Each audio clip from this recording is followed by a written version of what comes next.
Hey guys, welcome back to Boring History to Sleep. Tonight we slip into the clouds and shadows around one of the most haunting unsolved mysteries of the modern world, Malaysia Airlines Flight MH370. No black box, no answers, no satisfying Netflix finale. Just questions, lingering, whispering, echoing questions. Picture it. It's nighttime in Kuala Lumpur. The rain hasn't started, but it threatens. The kind of humid stillness where the air feels like it's waiting for something to happen. You can almost smell the jet fuel from the tarmac, feel the low rumble under your feet from nearby takeoffs, and maybe, if you squint, a few blinking lights on the wings of waiting planes shimmer like fireflies. It's March 7, 2014, a Friday, and people are just doing people things.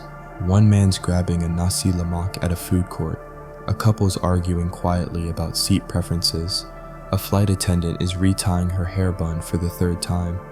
Meanwhile, at Gate G of Kuala Lumpur International Airport, the passengers and crew of MH370 begin boarding for what should be an utterly normal red-eye to Beijing. Before you settle in, take a quick second to hit that like button and subscribe, only if you really appreciate the content I share. Drop your location and your local time in the comments too, just for fun. Alright, time to lower the lights. Maybe a fan on for that quiet background hum, and together we'll settle into tonight's adventure. The plane is a Boeing 777-200ER, a reliable workhorse, not the flashiest, but a well-respected model among pilots and engineers. Twin Rolls-Royce engines, over 60,000 pounds of thrust each. Flight MH370, tail number 9M MRO, had clocked over 50,000 hours. Nothing in its maintenance logs screams red flag. Captain Zahari Ahmed Shah is in command. He's 53, a veteran with over 18,000 flight hours, passionate about aviation, known to stream flight simulations on his homemade setup at home. Slightly introverted, keeps mostly to himself, but respected. First Officer Farik Abdul Hamid is 27 and still learning the ropes on the 77. This is one of his final training flights. Young, eager, by the book. He's reportedly been warned before about letting people into the cockpit mid-flight, a minor scandal you've probably forgotten. The crew seems normal, even charming. A flight attendant teases a kid about her stuffed panda. A middle-aged businessman is asked to check a bulging carry-on. There are 227 passengers from 14 different nationalities. The majority, about 2/3, are Chinese citizens. A handful of Australians, some Malaysians, and 2 Iranian men traveling under fake passports. A weird detail that'll set off all sorts of alarms later, but feels like just another random travel hiccup at the time. The flight plan is standard. Departure from KLIA at 12:41 a.m. local time, cruising altitude of 35,000 feet, route over the South China Sea toward Vietnam, then up through Chinese airspace into Beijing by morning. The plane pushes back on schedule. There's nothing ominous about the moment, no thunderclap, no blinking light of doom, just that low mechanical groan as the aircraft begins taxiing. At 12:41 a.m., it lifts off into the night sky. Quiet, smooth, routine. Inside the cabin, phones are stowed, blankets are claimed, and someone's already watching Despicable Me 2. The seatbelt sign blinks off. Outside, the cloud cover thickens, cloaking the flight in gray mist. At 1:01 a.m., MH370 checks in with Malaysian Air Traffic Control. Everything is nominal. Altitude, heading, speed, all in line. Then, at 1:19 a.m., something subtle, almost forgettable. The Kuala Lumpur controller tells the flight to switch to Ho Chi Minh Center as it's about to cross into Vietnamese airspace. Captain Zahari responds with, "Good night, Malaysian 370. It's a standard handoff, except that this ends up being the last thing ever heard from the cockpit. Nothing seems off about the phrase. Nothing robotic, nothing panicked, not even especially drowsy. But after this, MH370 never checks in with Ho Chi Minh. It never responds to repeated calls. It just goes silent." Here's the quirky bit. Airline radio lingo doesn't usually include "good night" in official phrases, but it's not wrong either. Pilots sometimes use it casually, a kind of informal over and out when switching frequencies on night flights. But later, people will scrutinize it like a zodiac cipher. Was it a hidden goodbye? The moment of loss happens around 1:21 a.m., just 2 minutes after that final transmission. On radar screens, MH370 simply vanishes. Not explodes, not drops altitude, just blinks off, like someone pulled the plug. Here's the historical anchor. Radar systems used by civilian air traffic control are different from military primary radar. The civilian ones rely on transponders, devices on the aircraft that broadcast identification, altitude, location. If that transponder is switched off or fails, the plane effectively becomes invisible to civilian ATC, which is precisely what happens. It's at this point that one of the most expensive, prolonged, and controversial aviation searches in human history unofficially begins, though no one knows it yet. You might be thinking, surely someone noticed right away. But no, the first signs of confusion are quiet, almost embarrassed. Ho Chi Minh can't raise the plane. Malaysian ATC thinks maybe the Vietnamese got through. Back and forth the uncertainty bounces. They hesitate to declare an emergency. Nobody wants to jump the gun. And anyway, planes drop radio contact all the time. Most come back online within minutes. It's annoying, not alarming, until it isn't. There's a parallel truth to commercial aviation. It runs on routines and assumptions. Everything about MH370's first 40 minutes is normal, because it has to be. That's the very foundation of air travel. A brutal, unspoken pact between pilot and passenger. Trust me, this isn't interesting, and if it ever is, you're in trouble. So no, there's no alarm bell, no urgent scramble. In fact, it'll be hours before the airline notifies the families. By then, most of the world is waking up, blissfully unaware that a full-size jetliner has disappeared over calm seas without a trace. Quirky tidbit of the night? One of the passengers was a performance artist from China whose most recent work involved deliberately vanishing from public spaces to explore absence as a medium. Yeah, read that twice. The early hours roll on, the control tower logs its failed attempts, a few murmurs between controllers, but still no official distress. No mayday, no panic, just silence. Historians still argue whether Malaysia Airlines should have called an alert sooner, or if ATC protocols were too sluggish. In hindsight, everything feels slow. But at the time, no one wanted to believe that a 777 could just evaporate from the sky. Back at Kuala Lumpur Airport, families begin arriving to meet their loved ones. You can imagine it. A welcome sign, a bouquet of flowers, a toddler with a handmade welcome home drawing. And then the boards stop updating. The arrival time goes from on time to delayed. Then it disappears completely. Someone asks at the desk. The staff fumble for answers. It's now 6:30 a.m. Outside, the sky begins to lighten. Planes take off. Buses idle. Life goes on. But inside the terminal, the temperature drops. Not literally, just that feeling. A shared quiet. The kind where your skin knows something your brain hasn't said yet. And still, no one knows the full scale of what's beginning to unfold. The world doesn't realize yet that something is terribly wrong. There's just a growing, itchy silence, the kind that gets passed around in clipped sentences and furrowed brows. By 7:24 a.m., nearly 6 hours after flight MH370's last known position, Malaysia Airlines finally issues a statement. The plane is missing. It sounds simple, even flat, missing, like it took a wrong turn at Albuquerque. But missing in aviation is the equivalent of we don't know where a skyscraper went. In the control towers and briefing rooms, things begin to churn. Communications are pulled up, radar logs are replayed, calls are made to every nearby country that might have tracked MH370. Nobody has anything, not even a blip. And here's where the absurdity starts to curl around the edges. Because for all our pride in satellites and data and 5G and we can see your house from space, we're about to learn just how shockingly easy it is to lose a 250-ton aircraft. MH370's last confirmed location is over the South China Sea, near the navigational waypoint called Aigari. It's a routine spot in the sky where Malaysian controllers hand over to Vietnam. That handover never happens. At Aigari, the aircraft simply slips into a pocket of nothingness. But then something strange. Military radar from Malaysia picks up a target, believed to be MH370, making a sharp left turn, like really sharp. An unnatural banking maneuver cutting back across the Malaysian peninsula. Not a slow curve, a decisive, surgical swerve. The radar shows it flying back toward the west, across the Malay Peninsula, over the Strait of Malacca. This is a commercial airliner suddenly behaving like a rogue drone at 35,000 feet. And here's the kicker. No one tells the public this for days. The initial search remains focused on the South China Sea. Vietnam sends ships. China mobilizes satellites. Everyone is looking in the wrong ocean. This is where the chain of delays becomes lethal. Malaysia doesn't immediately release its military radar data. It hesitates. Maybe it's national security, maybe it's plain embarrassment, but it creates a bizarre vacuum of knowledge. And into that vacuum rush confusion, fear, and speculation. Air traffic controllers begin to backtrack their timelines. Radio logs are scrutinized.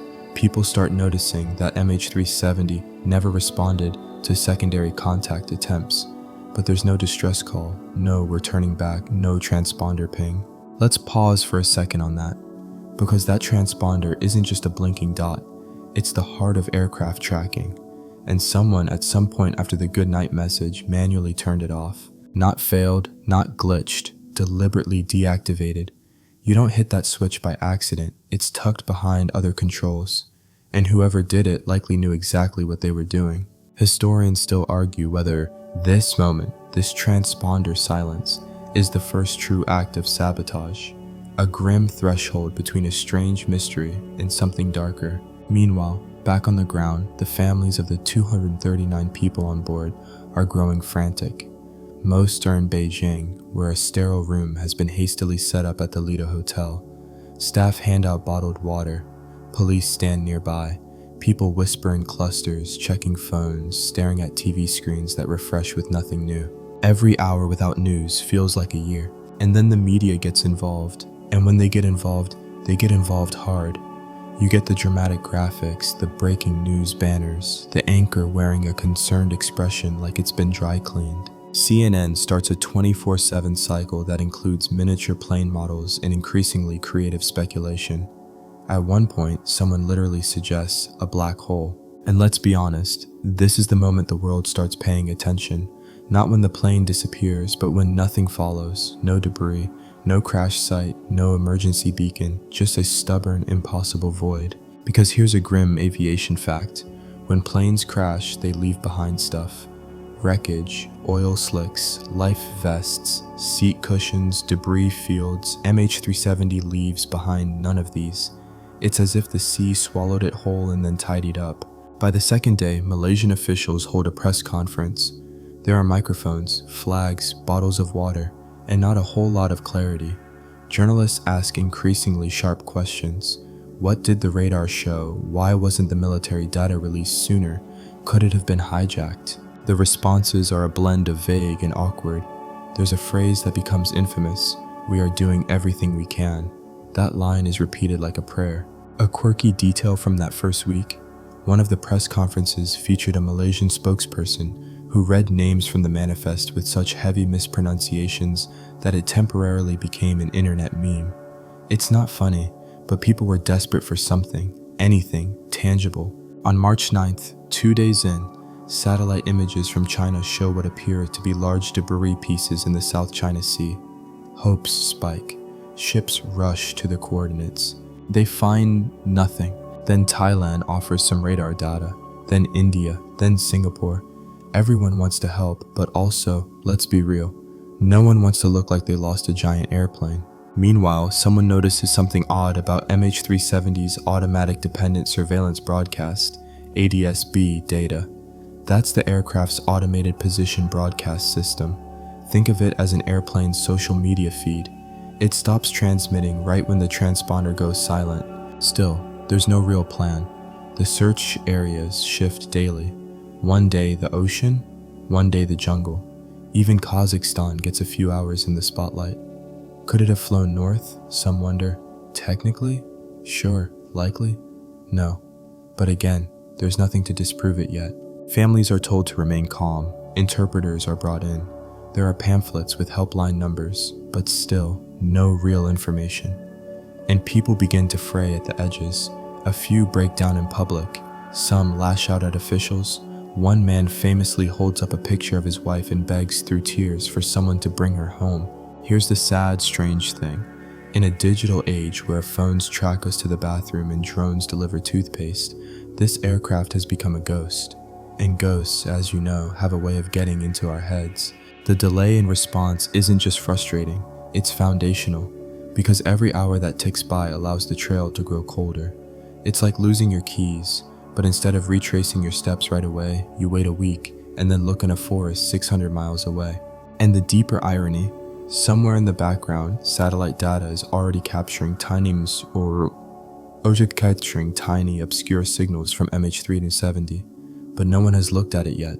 Those clues are just sitting there, quietly waiting to be found, but that comes later, much later. Right now, people are just trying to answer the most basic question: where did it go? A historical footnote worth mentioning: the last major aircraft mystery of this scale was Air France Flight 447 in 2009. It crashed into the Atlantic, killing all 228 on board. But even that tragedy had a debris field within days, and its black box was found 2 years later, deep in the ocean. MH370, by comparison, just refuses to play by the rules. On March 11th, the search finally shifts west. Not officially, not fully, but the idea begins to take shape, that maybe the South China Sea was never the right place to look. Satellite nations begin pulling imagery. The US Navy sends a P-8 Poseidon. Australia volunteers aircraft. People stop sleeping. Even the famously neutral Swiss make a statement. Okay, that last part might be an exaggeration, but still, global interest is now at critical mass. And behind closed doors, Malaysian officials begin admitting to each other, this is not a crash in the conventional sense. This is a disappearance that behaves wrong. Planes don't turn around without saying so. Pilots don't go silent mid-handoff. Transponders don't just flick off in unison with all other comms. Something deliberate may have happened, but what? The clock keeps ticking, but the certainty doesn't come. In the early hours after the disappearance, what should have been a tight procedural ballet becomes a bureaucratic interpretive dance.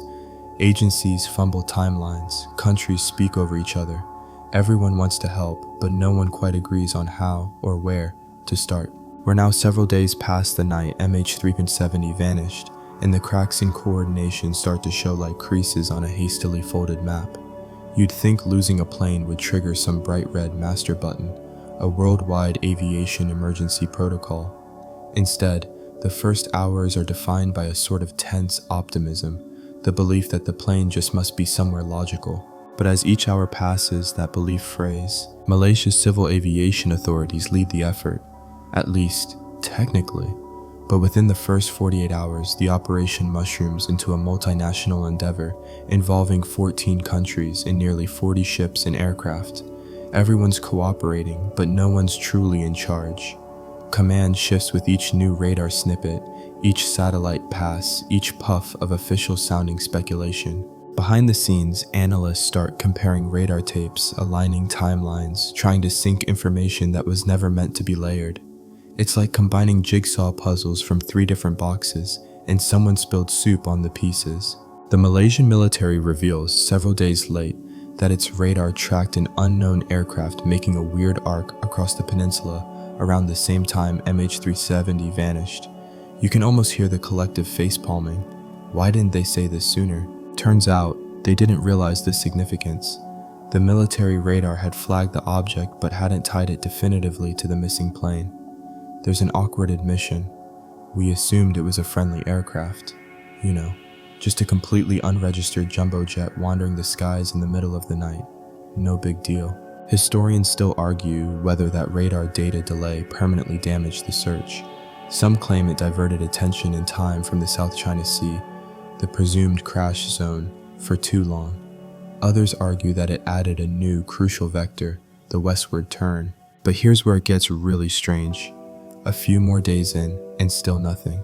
No debris, no oil slick, not a single floating tray table. Normally by now you'd have confirmation, wreckage, or at the very least, an emergency beacon signal. Commercial aircraft carry ELTs, emergency locator transmitters, that activate on impact. They ping satellites. They're designed to say, "Hi, we crashed, come get us." MH370s stayed silent. Some of this delay, truth be told, is due to the location. The South China Sea and the Gulf of Thailand aren't exactly swimming pools. Visibility can be garbage.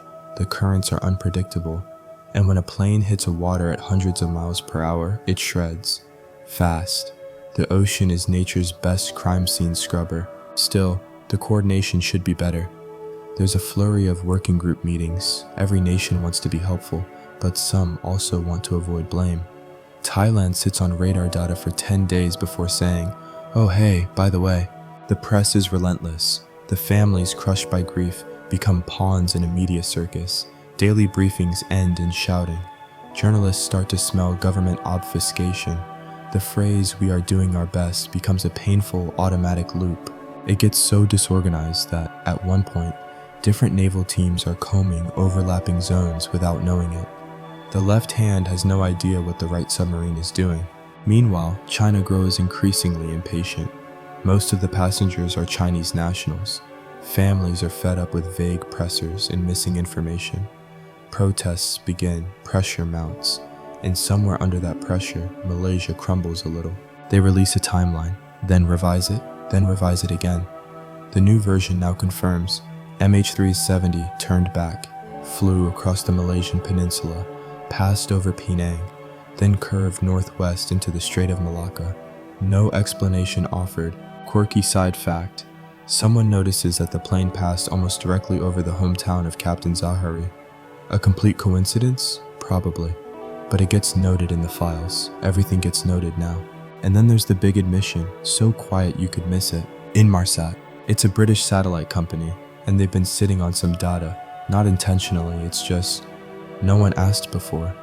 The company operates communication satellites, and their network detected a series of brief, hourly handshakes from MH370. Tiny electronic pings. Nothing more than the plane saying, "I'm here, still on." No voice, no data, just ghost signals. These pings go on for nearly 7 hours after the last known radar contact. 7 hours, meaning after the plane disappeared from radar, after its transponder was turned off, after it crossed back over land, it kept flying for hours, and no one noticed. This changes everything. The search area expands into a comically massive swath of ocean known as the Southern Indian Ocean. Based on the satellite arcs and fuel estimates, experts plot 2 possible corridors, one north through Central Asia and one south into oblivion. The northern path would have crossed multiple air defense zones, radar coverage, even populated cities. And yet no one, no government, no radar station reported an unscheduled 777. That alone all but rules it out, which leaves the south. Miles and miles of nothing, just open water and mystery, the most remote oceanic corridor on Earth. Australia steps in here. It volunteers to coordinate search efforts in the southern arc. The search headquarters relocates to Perth. Maps are redrawn. Experts from around the world convene in conference rooms that smell like coffee and stress. The area to be searched is now the size of France, and there's zero guarantee they're even close. Historical fact break. This becomes the largest and most expensive aviation search in human history. Eventually, costing over $200 million across 3 years, it dwarfs previous efforts, and yet delivers so little. By late March, ships from Australia, China, Malaysia, the US, and others are zigzagging across a section of ocean that is so deep, so unexplored, it may as well be Mars. The seafloor here is largely unmapped. Some parts have underwater mountain ranges. It's like sending divers into the Grand Canyon with one flashlight. And oh, fun detail, one of the ships, the Chinese vessel Haichun-01, claims it heard a ping, a signal, a sound that could be from the black box. It's not, but for about 48 glorious hours, the world believes maybe, just maybe, they've found it. They haven't. It becomes a pattern. Blip, rush, disappointment, repeat.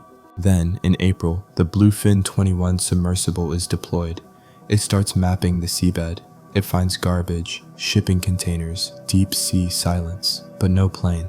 The days turn into weeks. The families hang on.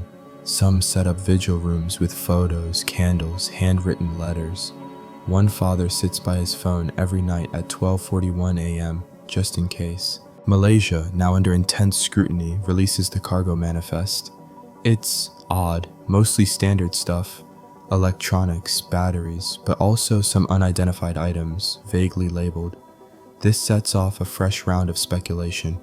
Was there something on board that needed to vanish? The delays, the lack of clarity, the shifting narratives, none of it builds trust. People begin crafting their own stories. Conspiracies take root, and we'll get to those. But right now, here's the bitter truth.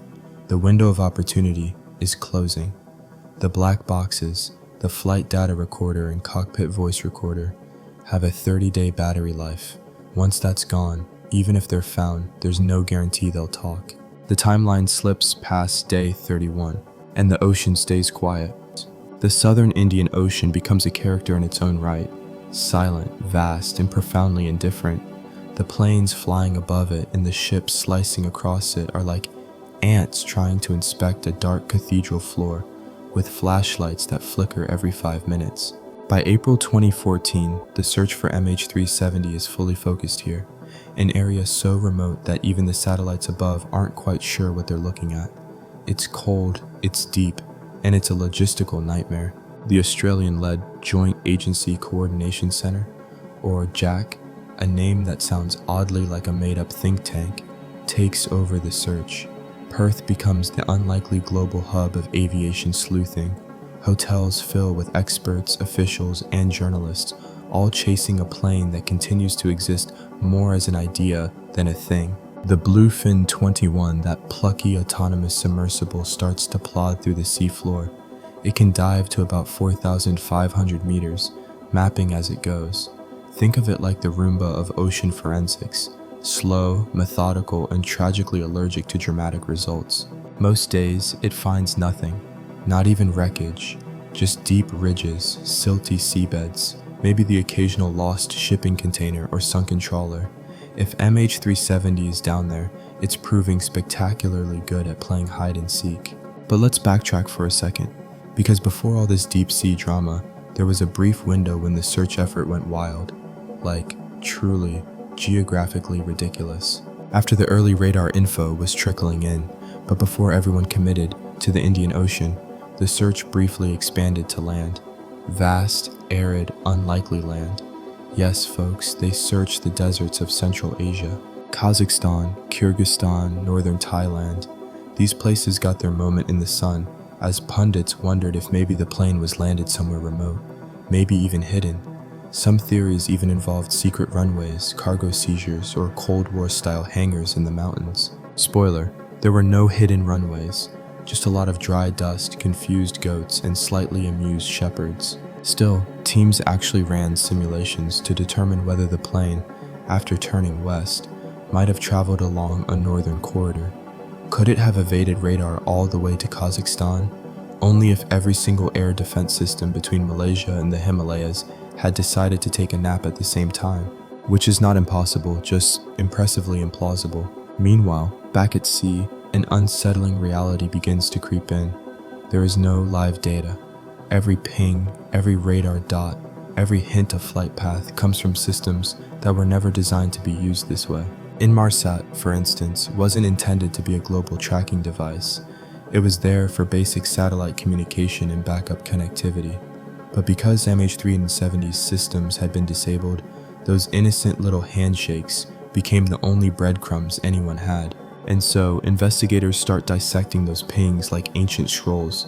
They bring in physicists, satellite engineers, even a few mathematicians who probably never imagined their career would involve underwater aircraft mysteries. They start building the arc, the now famous seventh arc, a massive curved line drawn across the Indian Ocean. Each ping helps define its shape, like a ghost trail. And now comes the quirky part, the Doppler effect. Yes, that Doppler effect, the one you learned about in high school physics. The whole ambulance sounds different as it passes thing. Turns out, it works for satellites too. As MH370 moves, its relative position to the satellite causes a shift in signal frequency. That's Doppler. Using that shift, Engineers estimate how fast and in which direction the plane was moving, and what they find is haunting. Based on the Doppler shift, MH370 appears to have maintained a cruising altitude and speed for hours after vanishing. It didn't dip, it didn't weave, it just flew. At least until around 8:19 a.m., nearly 7 hours after takeoff, when the final handshake cuts out. That's likely when it ran out of fuel. The assumption becomes this: after that last ping, the engines flame out, the systems die, and this plane begins an uncontrolled descent into the ocean. But there's no confirmation, just inference. Here's your historical anchor for this section. The ocean floor beneath the search zone had never been fully mapped before this. Most of the seabed data we had came from estimates, sonar bounces, and old ship logs, the kind with compass roses and artistic sea monsters in the corners. So before they could search for the plane, they had to map the ocean. That took months. The bathymetric survey, yep, that's a word now, revealed underwater volcanoes, trenches, and ridges no one knew were there. An entire alien world barely explored. Which brings us to the wet and wild part of the search, the environmental challenges. The Southern Ocean isn't just big, it's violent. One day it's calm as glass, the next it's rolling with 15-meter waves. The search vessels bob like rubber ducks, equipment breaks, crews get seasick, even the unmanned submersibles get tired. Meanwhile, on land, a very different kind of storm brews. Online, the world becomes obsessed. Flight tracking forums explode. Reddit threads spiral into miniature detective agencies. YouTube fills with simulations, hypotheses, and animations ranging from the thoughtful to the wildly conspiratorial. Did the plane get hijacked? Was there a fire on board? Did someone intentionally crash it? Why was the turn so sharp? Who was flying? No one can answer these questions yet, but the void demands filling. And so the Wild West of internet speculation thrives. But in the real world, the days continue to roll past. On land, Malaysia Airlines hemorrhages credibility. A company not prepared for a global scandal struggles to keep up. Public relations gaffes stack up like pancakes. At one point, a spokesperson accidentally refers to the families as passenger assets. Not great. And then, on March 24th, 2 weeks after the disappearance, Malaysia's Prime Minister goes on national television and makes a stark announcement. Based on the Inmarsat data, the plane is lost in the southern Indian Ocean. No wreckage, no bodies, no black box, just math. Cold, unforgiving math. And the families, those waiting in Beijing, in Kuala Lumpur, in Perth, finally lose it. Anger spills over. There are screams, some faint, others yell at the screen, because the words are final, but the evidence is absent. This announcement doesn't solve the mystery. It only shifts it into a different gear. Now, instead of asking where did it go, the question becomes, how do we find it?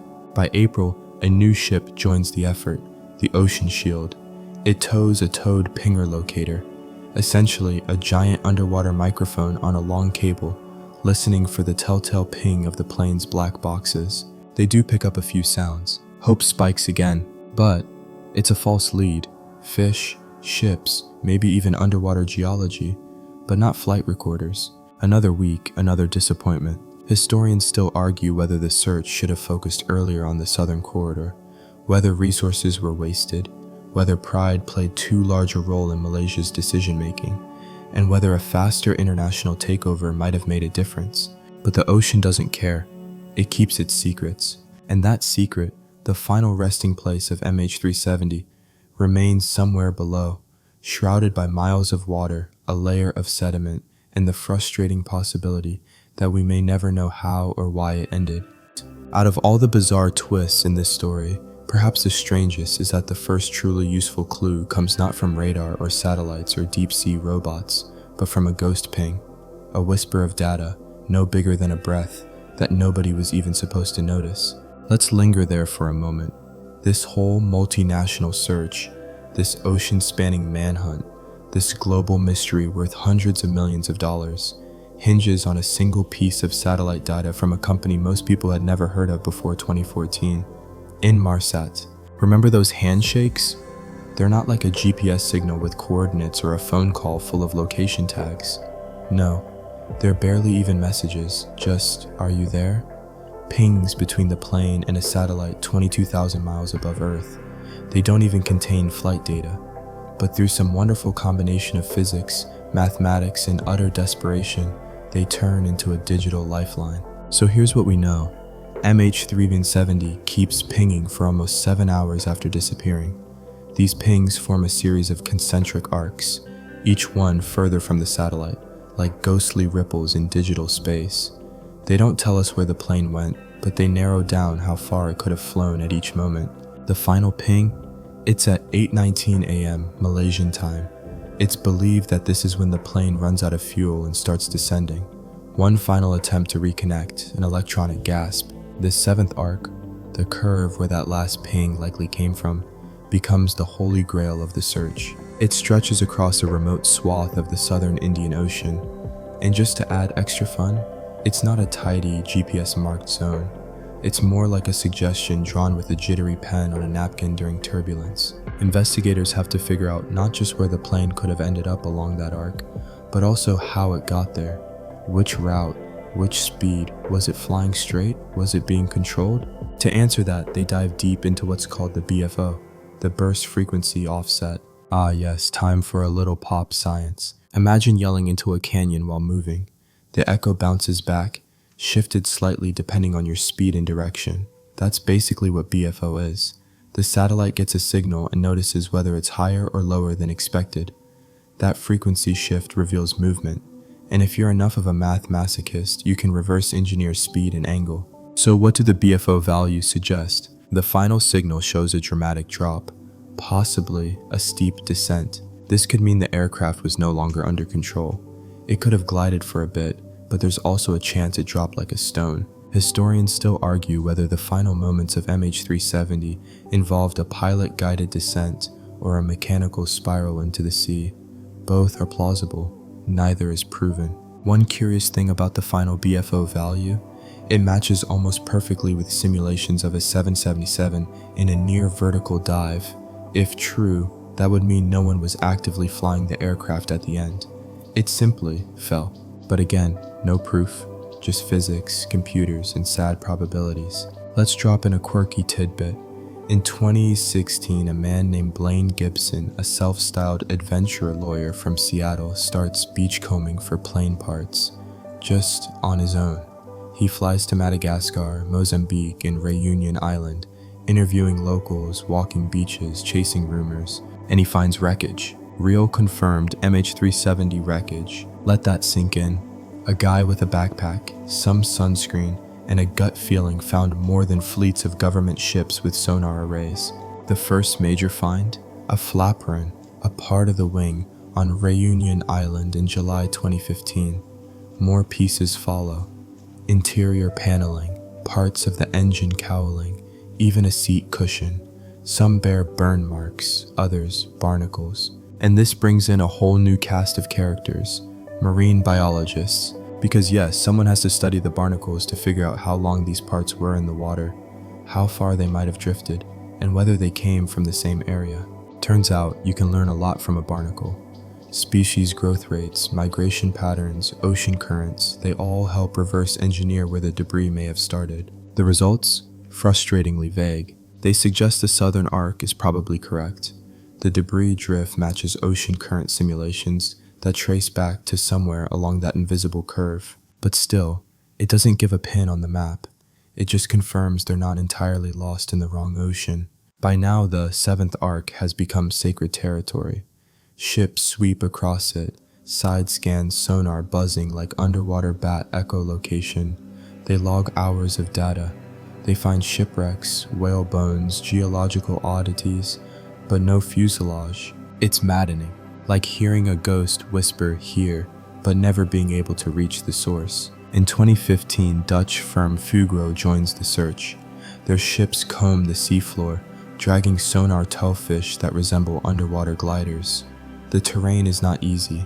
Deep trenches, rugged ridges, some of the seafloor is so jagged it scrambles the signal returns. Imagine trying to find a missing contact lens in a crumpled bedsheet the size of Portugal.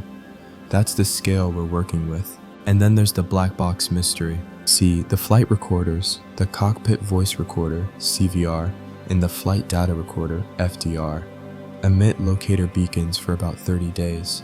After that, they fall silent. By now, those batteries are long dead.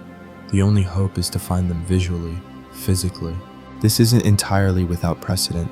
Remember Air France 447? It took 2 years, but they found the black boxes at the bottom of the Atlantic. There's still hope. But every day that passes feels like another page closing. Families, meanwhile, cling to that hope like oxygen. They read every press release. They track ship movements. They share photos of newly found debris like coded letters from a distant relative. But the deeper truth is this: unless the main wreckage is found, the mystery remains unsolved. A historical nod here. In the aftermath of MH370, the aviation industry finally began moving toward real-time flight tracking. Before this, no such requirement existed. Shocking, right? In a world where your food delivery has GPS, commercial jets just didn't. By 2016, the International Civil Aviation Organization, ICAO, announced that aircraft would need to report their position every 15 minutes. A small step, but a direct result of this tragedy. Yet, even with all this, the sonar searches, the satellite arcs, the barnacle investigations, the key pieces remain missing. No cockpit voice recordings, no flight data, no definitive explanation. Just pings and parts and pain. Here's a strange little side note. One piece of found debris had a no-step label still legible, almost untouched by the sea. It became a symbol among grieving families. Proof the plane had been real, had existed, had been somewhere. Because that's the haunting part, isn't it? For so long, the absence itself became unbearable. A vanished plane, yes, but more than that, the idea that 239 souls could simply evaporate in a world bursting with technology. And now, finally, the ocean whispers back, not with a scream, not with a confession, but with driftwood scraps and satellite sighs. It begins, as these things often do, with flotsam. A chunk of curved metal washes up on a quiet beach on Réunion Island, off the coast of East Africa. It's July 12, 2015, 505 days since MH370 vanished, and for the first time there's something tangible. Not data, not theory, a thing, a piece, scarred and barnacled, but undeniably real. It's a flaperon, a section of a plane's wing designed to help control lift and roll. Think of it like an aerodynamic elbow. French authorities take it in for analysis. Boeing confirms it's from a 777. Malaysia Airlines confirms it's from their 777. The serial numbers don't lie. It's official. MH370 ended in the ocean, somewhere, probably along that long, cold seventh arc. And like any mystery with a long silence, once one piece is found, more begin to appear. Within months, more fragments start appearing. On beaches in Mozambique, Madagascar, Tanzania, South Africa, and Mauritius. A total of over 30 items will eventually be logged. Some confirmed, some likely. A few, just maybe, red herrings. The debris varies. Part of the engine cowling with the Rolls-Royce logo still visible. A section of the cabin divider. A shattered piece of interior paneling. A tray table. A piece of the horizontal stabilizer. Even the edge of a suitcase. Quirky fact, one of the suitcase pieces had a barnacle species that doesn't typically survive that far west. Biologists argued about it on obscure forums like they were debating Bigfoot DNA. For investigators, each piece is a clue. They're carefully cataloged, photographed, logged with GPS coordinates. Some have burn marks, others show signs of erosion. A few appear surprisingly intact. It's as if the ocean, ever the dramatic type, chose to give the world back just enough to haunt it. But here's the catch. Nothing found reveals why the plane went down. There's no obvious explosion damage, no bullet holes, no clear signs of mechanical failure. Just bits of a vanished life returned without explanation. Historians still argue whether these pieces rule out certain crash scenarios. Some say the flaperon's condition suggests a controlled ditching, maybe even a landing attempt. Others claim the damage pattern implies high-speed impact, like a nosedive. The truth? It's like reading the last chapter of a novel with half the pages torn out. Meanwhile, Blaine Gibbison, the Indiana Jones of MH370, keeps searching. Self-funded, carrying little more than intuition and sunscreen, he walks beaches, talks to fishermen, collects rumors like sea glass, and he keeps finding things. Some locals even start bringing him objects they've found over the past year, but didn't think mattered. Just old trash, they say, but that trash includes aircraft insulation and panel fragments. It gets eerie. One piece, found in Mozambique, has part of a "do not walk outside this area" stencil. Military-style phrasing. It sends the conspiracy crowd into a tailspin. Was there something classified on board? Let's be clear, there was some curious cargo. When Malaysia Airlines released the cargo manifest, it showed a shipment of lithium-ion batteries, common but known to be a fire risk. Also listed were 2,453 kilograms of radio accessories and chargers. Vague, unspecified. The official line, nothing unusual, just standard goods. But in the absence of certainty, vagueness breeds speculation. Another oddity, one piece of wreckage had what looked like scorching or chemical burn marks. Forensic experts disagreed about their origin. Could be fire, could be sun exposure, could be fuel residue, could be nothing or everything. And yet, the more fragments that wash up, the more tantalizing the pattern becomes. The oceanographers get involved. They model drift patterns, wind speeds, monsoon cycles. They run computer simulations, starting with the moment of impact, wherever that was, and letting virtual wreckage drift for months, even years. The goal? See if their digital debris ends up where the real debris did. And the results? Mostly consistent. The fragments that reached Africa's eastern coast likely began their journey somewhere along the southern arc. It supports the satellite ping data. It supports the working theory, but still doesn't give a location. Meanwhile, the emotional toll intensifies. For the families of the missing, the returned wreckage brings a cruel mix of confirmation and torment. Yes, the plane is gone, but where? Why? And why only this much? In China, protests resume. Families feel misled, misinformed. A few refuse to accept the fragments as proof. Where are the bodies? They ask. Where's the rest of the plane? A historical fact to drop here. Only about 30 to 40% of oceanic air crashes result in full body recovery. The rest are either too deep, too scattered, or too degraded. The ocean, for all its mystery, is ruthlessly efficient at reclaiming the things that fall into it. By 2016, with sonar searches turning up nothing and no new data to chase, the search effort begins winding down. Not because people want to stop, but because what else can they do? At its peak, the search covered over 120,000 square kilometers of ocean, more than twice the size of Ireland, and still, nothing. Enter Ocean Infinity. It's 2018. A US seabed exploration company steps in with a bold offer. We'll search again at our own expense. Only pay us if we find the wreckage. It's a PR win, and honestly, a decent business gamble. Ocean Infinity has state-of-the-art underwater drones, Hugiens, that can search faster and deeper than older vessels. They scan over 112,000 square kilometers in under 3 months. And what do they find? A few shipwrecks, a few geological surprises, still no MH370. Even their best tech can't see through certain terrains. Some parts of the seabed are too jagged, too unpredictable. The wreck could be hiding in a crevice, beneath silt, under a rock shelf, or broken into pieces too small to distinguish. There's also the possibility, bleak but real, that the plane hit the water in such a way that it shattered like glass. High-speed impact could scatter pieces for miles, sinking some, floating others, disintegrating many. But again, no final word, just more almosts, more maybes. Quirky sidebar. Some of the beach debris hunters developed systems of intuition to guide their walks. One woman in Madagascar swore the wreckage pieces called to her in dreams. Whether you believe that or not, she found insulation foam a week later. Every bit helps, but every bit also deepens the mystery. It becomes clear by the end of 2018 that unless someone stumbles upon the main fuselage, or unless new data emerges, the case might remain suspended in mystery.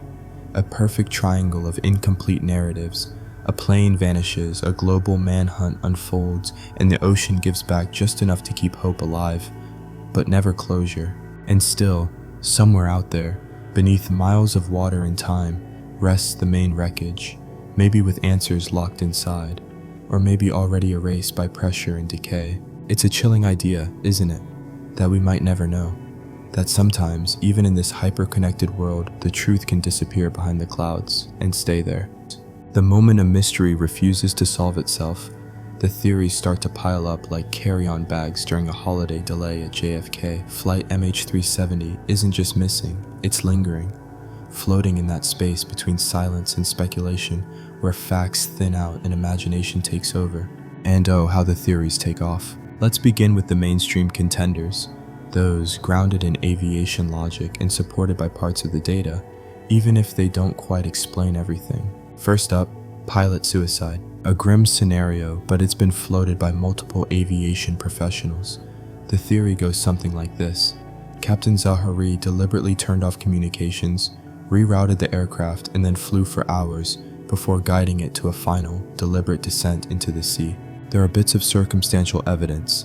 He had a sophisticated flight simulator at home. After the disappearance, a partial flight path found on that simulator eerily resembled a trip far into the southern Indian Ocean. That raised eyebrows. But simulator files aren't flight plans.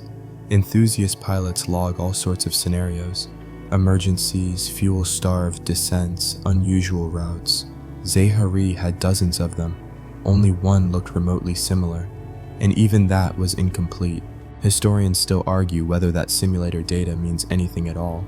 Plus, no one ever found a suicide note. No sign of instability, no history of mental illness. Colleagues called Zahari meticulous, even mellow. Not exactly the profile of a rogue. Still, some point to the sharp turn west after Agari as evidence of human intent. It was quick, precise. You don't make that kind of turn on autopilot unless you tell it to. Then comes theory number 2, hijacking. Not necessarily terrorists with box cutters. This one leans toward the quieter kind. A possible infiltration, either from a passenger or someone who forced access to the cockpit. The idea? Gain control, demand something, fly somewhere else. But there were no known threats. No group ever claimed responsibility. The plane never tried to contact any authority. And as far as we know, there was no attempt to land or reroute to a visible destination. Still, conspiracy-prone corners of the internet loved this one, especially when it came out that 2 Iranian men on board were traveling on stolen passports. Their names, Poria Noor Mohammad Mehrdad and Delavar Sayed Mohammad Reza. But investigation quickly cleared them. No terror ties, just 2 guys trying to get to Europe. The passports were fake, yes, but not connected to any larger plot. Then there's the fire and fumes theory.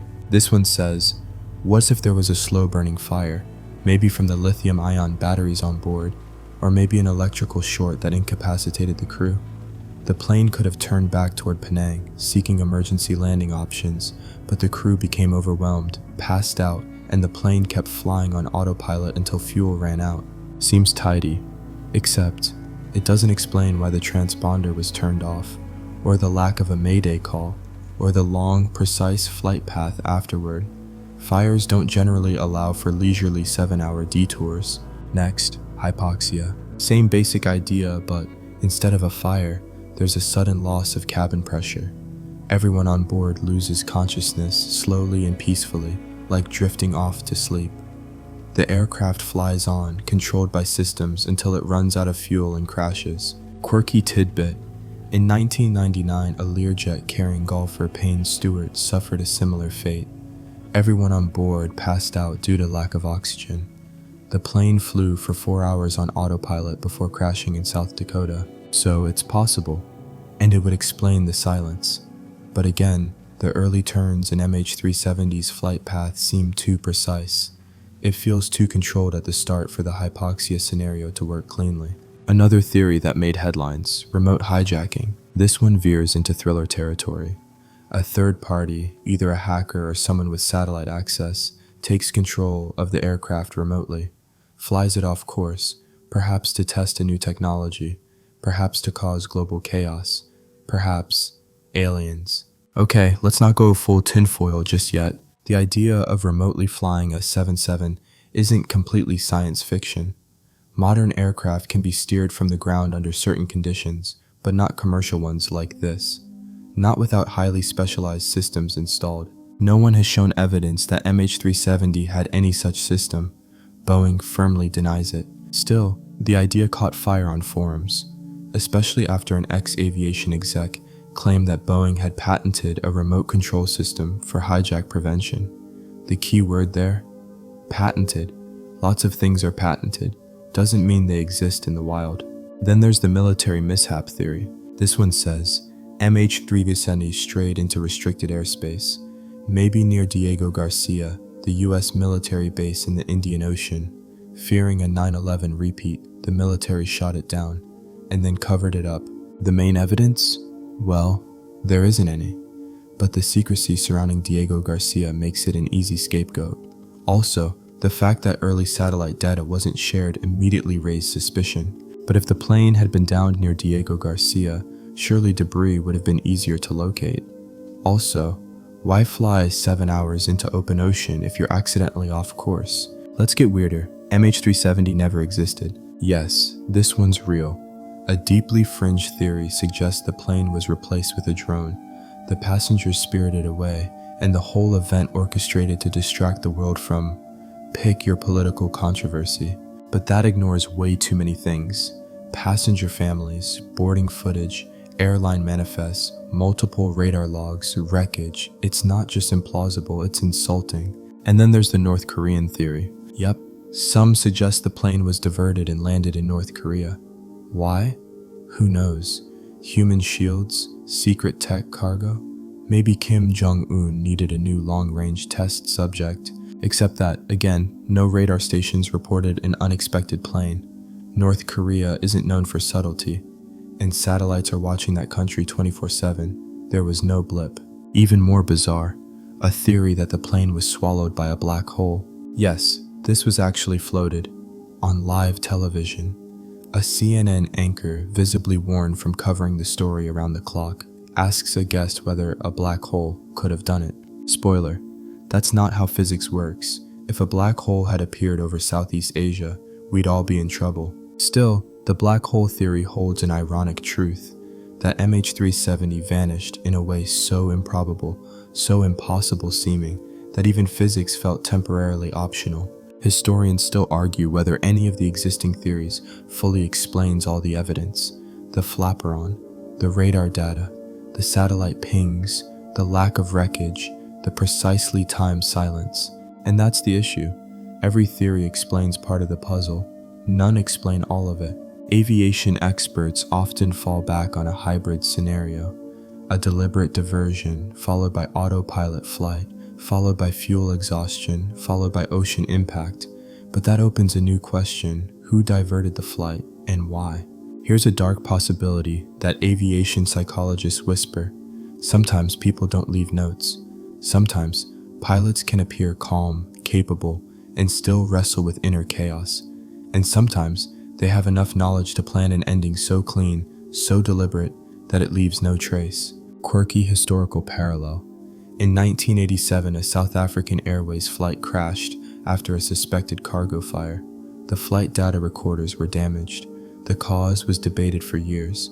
Some still dispute the official findings. So yes, history is full of mysteries that settle into uneasy explanations. MH370 just happens to be the one we all watched in real time. And while the theories fly, the truth sits somewhere. Maybe in a hard drive at the bottom of the ocean. Maybe in a cockpit decision made at 35,000 feet.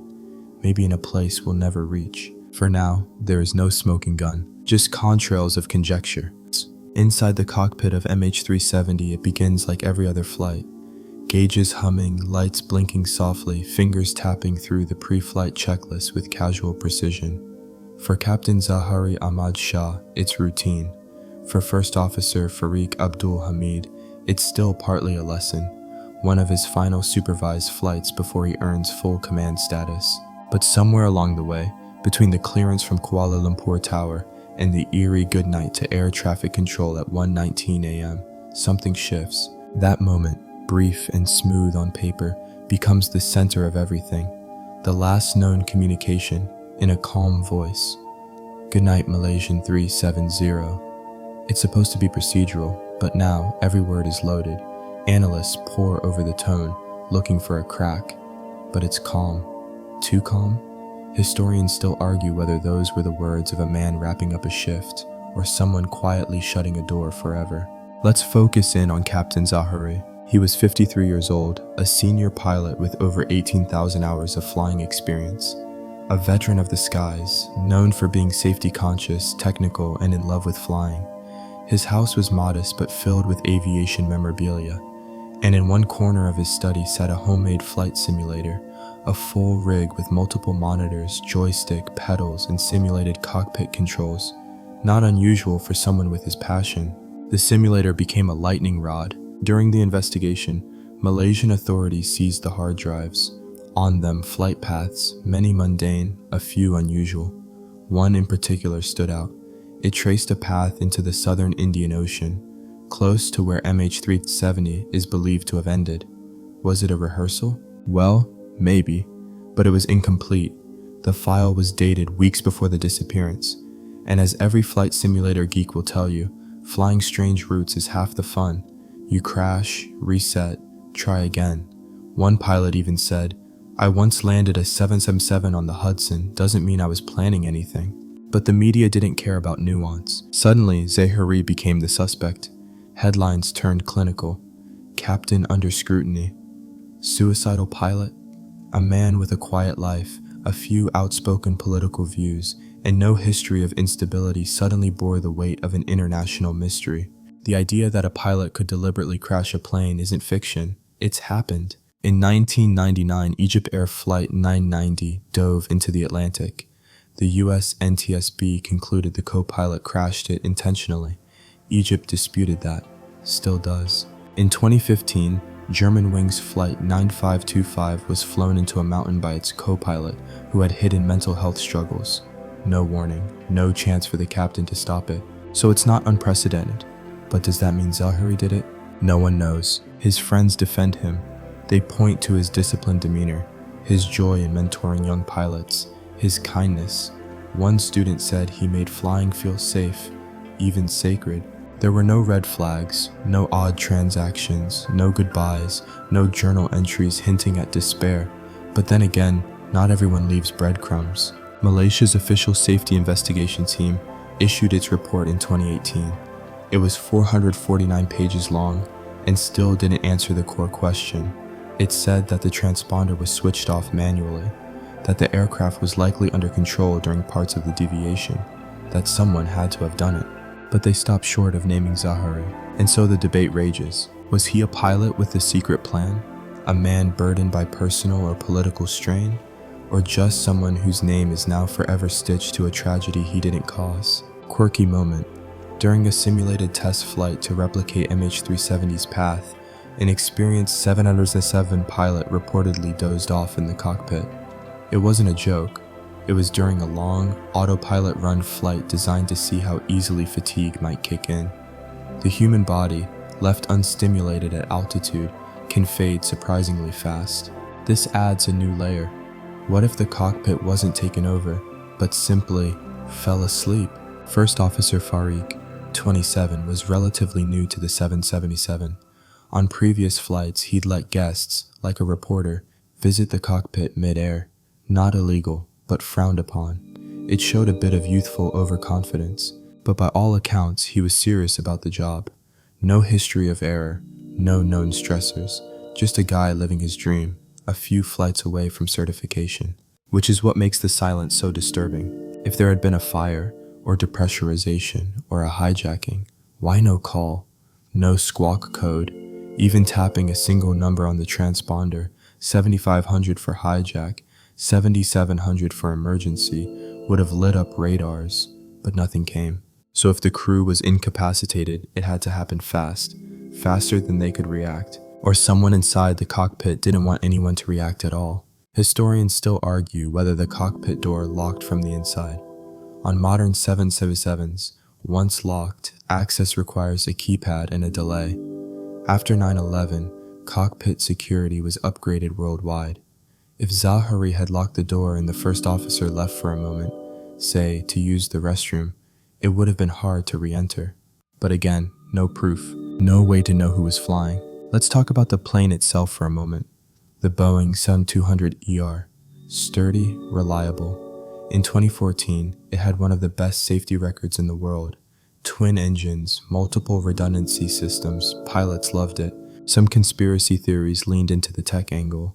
Could the plane be hacked? Could its navigation be spoofed? Experts say, unlikely. Possible in theory, but extremely difficult in practice. The 777 has layered security. You can't just plug in a USB and steer it with an iPad. Others wondered if the aircraft suffered a rapid decompression.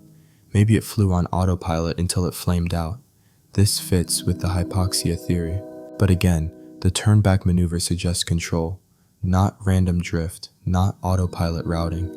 Someone, for at least part of that flight, was flying. One chilling detail: the plane passed directly over Penang Island, Zahari's hometown.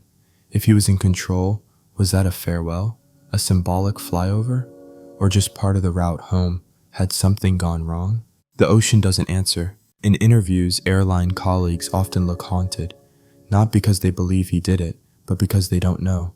And not knowing, for a pilot, is the worst possible outcome. Flying, after all, is built on systems, checklists, routines, the illusion of control. But MH370 was chaos, dressed as silence. Even in the black box world, there's no way to know what the cockpit sounded like. The CVR only records 2 hours. If the flight lasted nearly 8, most of what was said, if anything, was overwritten. Which is why the search isn't just about closure, it's about justice. Answers, something to put on a plaque, something to tell the children of the people who never came home. Instead, what we have is a hole, a perfect dreadful absence. The disappearance of MH370 isn't just a crisis of aviation. It becomes a geopolitical kaleidoscope, where alliances strain, secrets jostle, and the truth gets flattened under the weight of national interests. In the early days, Malaysia is nominally in charge of the investigation. It's their flag carrier, their departure point, their citizens among the missing. But it becomes clear, almost immediately, that this isn't just their tragedy to manage. China, with 153 of its citizens on board, dominates the manifest. And from the beginning, Beijing doesn't hide its displeasure. Malaysia's press conferences are vague. The updates come late. The story keeps changing. First, the last voice transmission is from the co-pilot. Then, maybe the captain. First, the plane went missing here. Then, over there, families are left in limbo. Chinese state media, usually quite restrained, starts calling out Malaysia's lack of transparency. Protesters line the Malaysian embassy in Beijing. Some family members storm briefings, demanding answers. In one particularly wrenching moment, a woman collapses on the floor, screaming that her son has been stolen by the sky. Malaysia, clearly rattled, walks a diplomatic tightrope. Officials issue apologies, retractions, then clarifications of the retractions. The Malaysian Prime Minister, Najib Razak, makes somber appearances but always couched in qualifiers. Based on available data, likely scenario, we believe. And here's where Australia steps in. Thanks to the emerging satellite arc, it becomes clear that the plane most likely crashed in the southern Indian Ocean, a region technically under Australia's search and rescue responsibility.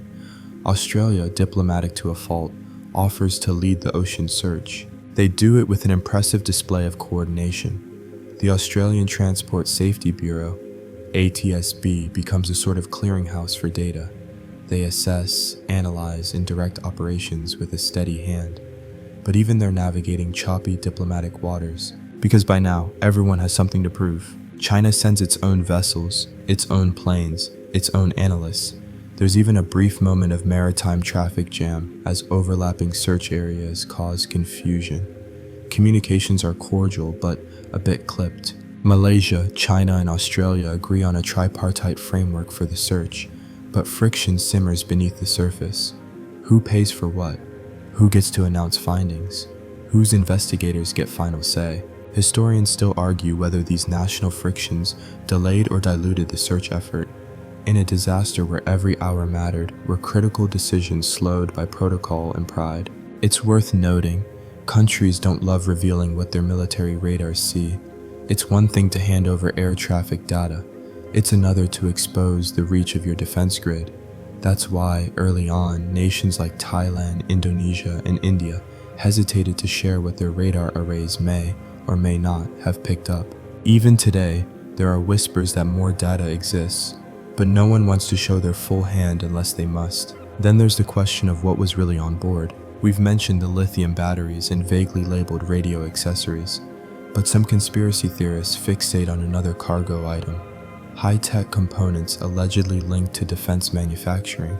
Theorists argue that someone wanted them to disappear, that MH370 was carrying more than just passengers and peanuts. There's no hard proof, but enough ambiguity to keep eyebrows raised. And in the background, politics churn. Najib Razak, the Malaysian Prime Minister at the time, finds his leadership tested. His administration is already shadowed by corruption scandals. A full-blown financial scandal involving billions of dollars will erupt later. But for now, the press still treats him with cautious respect. MH370 becomes a symbol of institutional weakness. Malaysia Airlines, once a proud national carrier, begins to unravel. Bookings plummet, morale nosedives. Within a year, the airline undergoes a complete restructuring and renaming effort. But the damage is done. Meanwhile, China uses the moment to project power. It expands its regional influence under the banner of protecting its citizens. Search ships are dispatched. High-level demands are made. The event becomes a subtle case study in how soft power can harden under grief.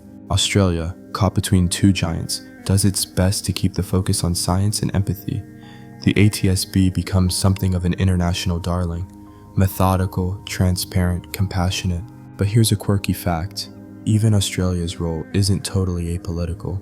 Hosting the search brought millions in emergency funding, international goodwill, and a rare opportunity to map vast stretches of its southern maritime frontier. For free, governments are complex creatures. Rarely do they act without at least one eye on opportunity. And then there's the ICAO, the International Civil Aviation Organization. After MH370, the ICAO moves slowly but surely to introduce changes. Chief among them, the Global Aeronautical Distress and Safety System, GADS. A mouthful, yes, but its mission is simple: make sure we never lose a plane again. Under GADS, aircraft must now report their position at 15-minute intervals. In distress, the frequency jumps to every minute. No more vanishing acts, at least in theory. But implementation is spotty. Not every airline is quick to adopt. Equipment is expensive, and enforcement relies on national regulators, many of whom operate on thin budgets and thick bureaucracy. Historians still argue whether GATS would have saved MH370. Probably not. It came too late. But its existence is proof that the mystery left a scar deep enough to shift global policy. Behind the scenes, families from China, Malaysia, Australia, France, and India begin organizing. They form advocacy groups, pressure governments, push for transparency. In 2018, a Chinese relative confronts officials during a memorial event and demands that searching should never be subject to diplomacy. It's not just about closure, it's about justice. These families start tracking debris finds like obsessed cartographers. They hold vigils on beaches. They map ocean currents in spreadsheets. Some even travel to Madagascar and Mozambique to look for fragments with their own hands. One Chinese father teaches himself satellite analysis. A French widow compiles a 200-page dossier. An Australian woman writes letters to the Malaysian government every month for years. Unanswered, the silence becomes heavier than grief. Quirky side note, in 2021, a private pilot named Daniel Roslin flies the same MH370 route in a tiny single-engine plane to raise awareness for continued searching. The plane is white, the sky is clear, and the fuel is limited, but the point is made. Someone is still looking. Meanwhile, Malaysia, China, and Australia quietly closed the official search in 2017. The wreck remains unfound. The justification?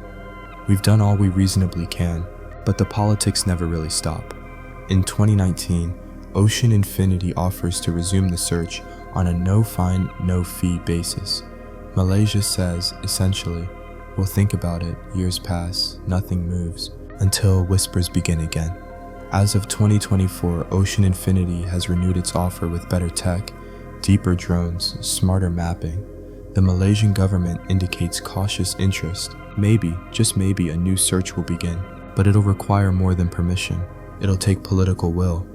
The kind that overcomes embarrassment, cost, and fear of what the wreckage might finally reveal. Because let's face it, even after a decade, MH370 is radioactive.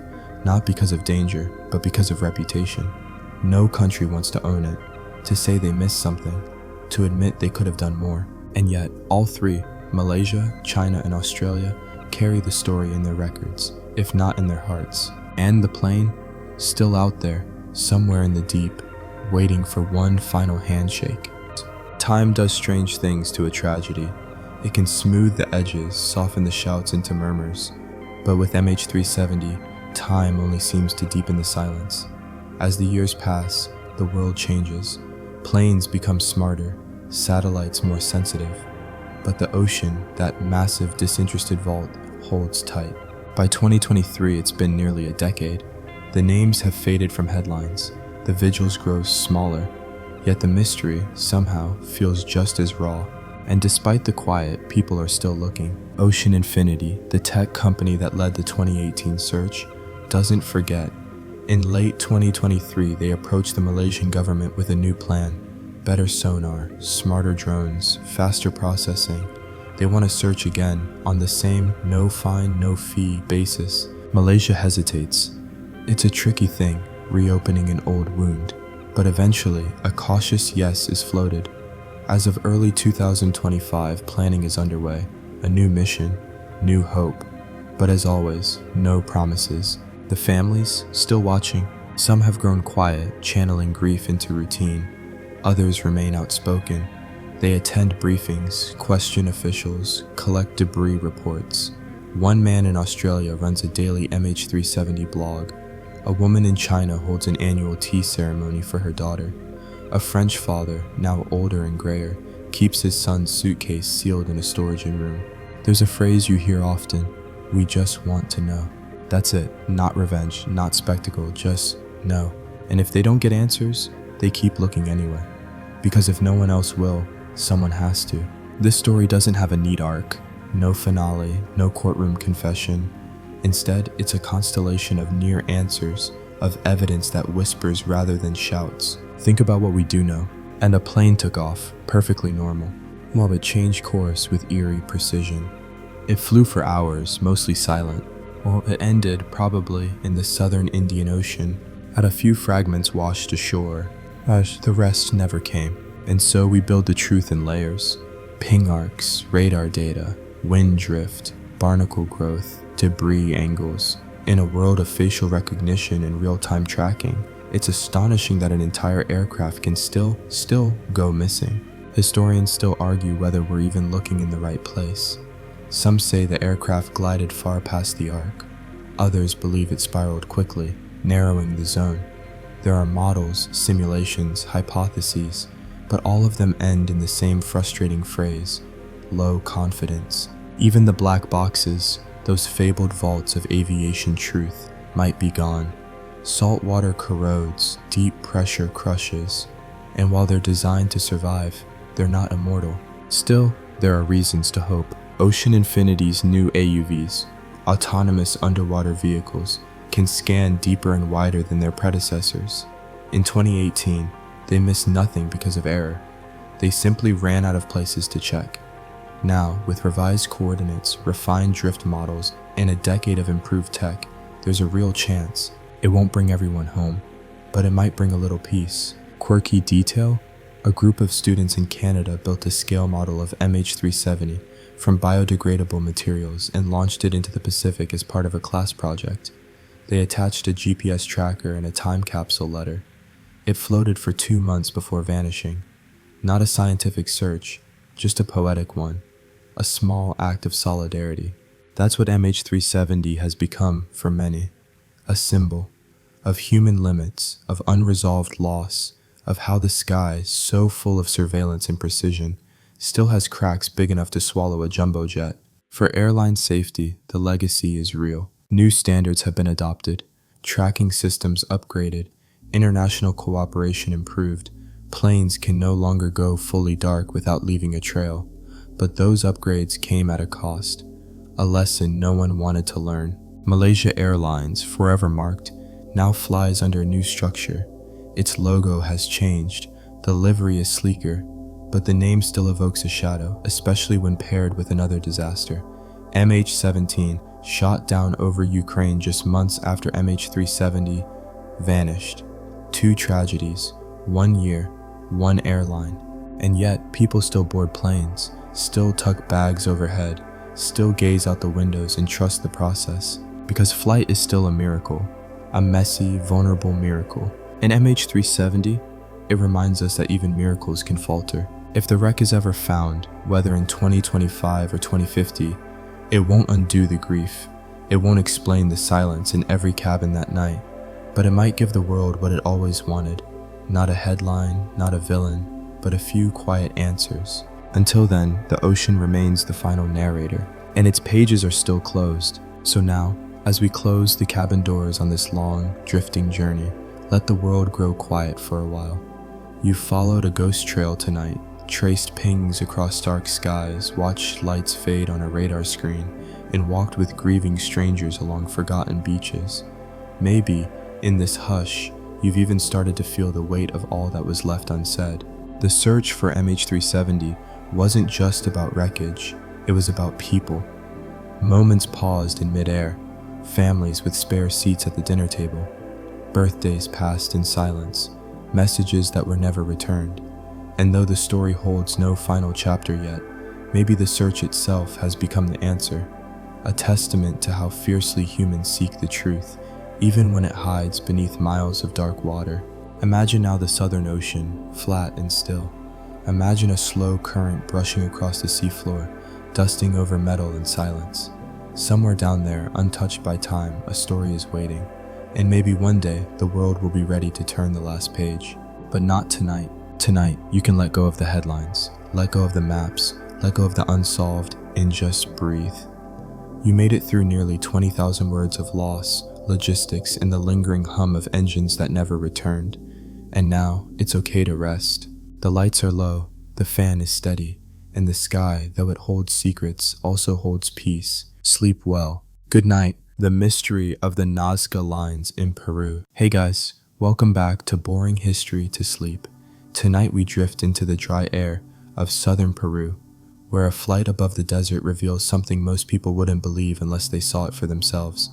Massive drawings scraped into the ground, shapes that span fields, lines that stretch farther than a good nap, animals, spirals, arrows, and trapezoids baked into the earth for centuries.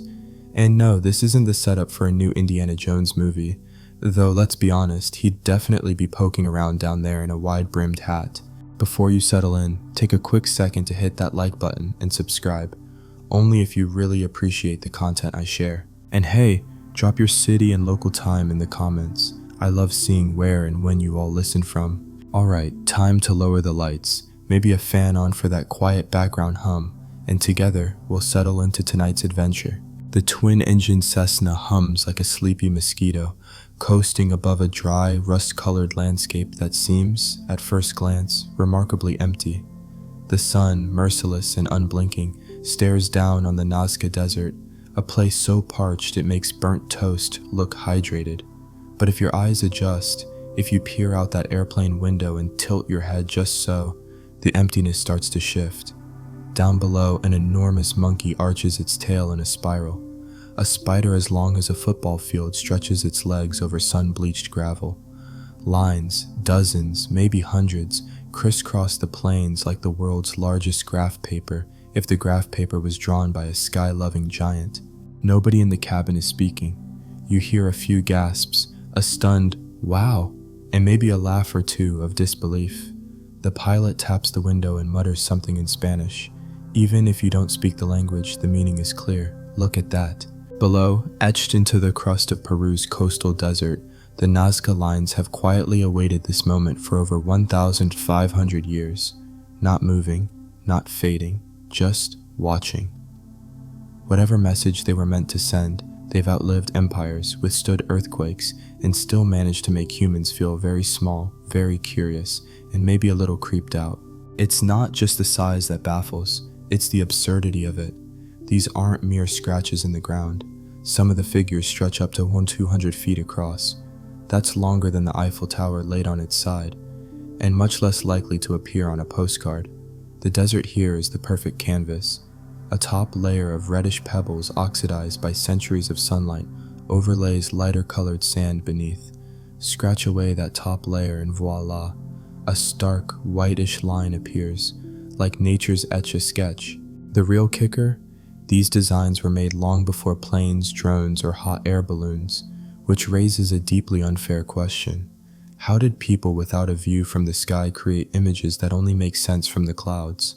You're not the first person to ask. Long before the TikToks and YouTube explainers, even before early 20th century archaeologists bumbled in with notebooks and pith helmets, the lines simply existed. In fact, they existed so quietly that Spanish colonizers didn't even write them down in any meaningful way. For centuries, they lay there like a prank from the past, vast, mysterious, and very, very patient. Fast forward to 1927. A Peruvian archaeologist named Toribio Mejia Chespe is hiking through the hills when he spots something odd down below. A series of long, straight lines that seem too deliberate to be natural. Later, from a plane, the mystery multiplies. There are birds, beasts, geometric mazes. Suddenly, what was thought to be just a bunch of old footpaths becomes a national curiosity. Planes change everything. Aerial photography reveals hundreds of shapes, lines, and forms no one could fully appreciate from the ground. That includes the now iconic hummingbird, its beak a perfectly straight line, the whale, the condor with wings flared as if ready to lift off, a tree with human-like fingers branching out in odd directions. These aren't just doodles, they feel planned, intentional, like desert billboards advertising something no one quite understands. One mainstream historical fact everyone agrees on is this: the Nazca lines were created by the Nazca culture, which thrived roughly between 200 BCE and 600 CE. They're the same folks who developed colorful ceramics, underground aqueducts, and highly stylized textiles. We'll get deeper into their world soon enough, but for now, picture a civilization with enough free time, spiritual energy, and desert real estate to draw giant lizards in the dirt.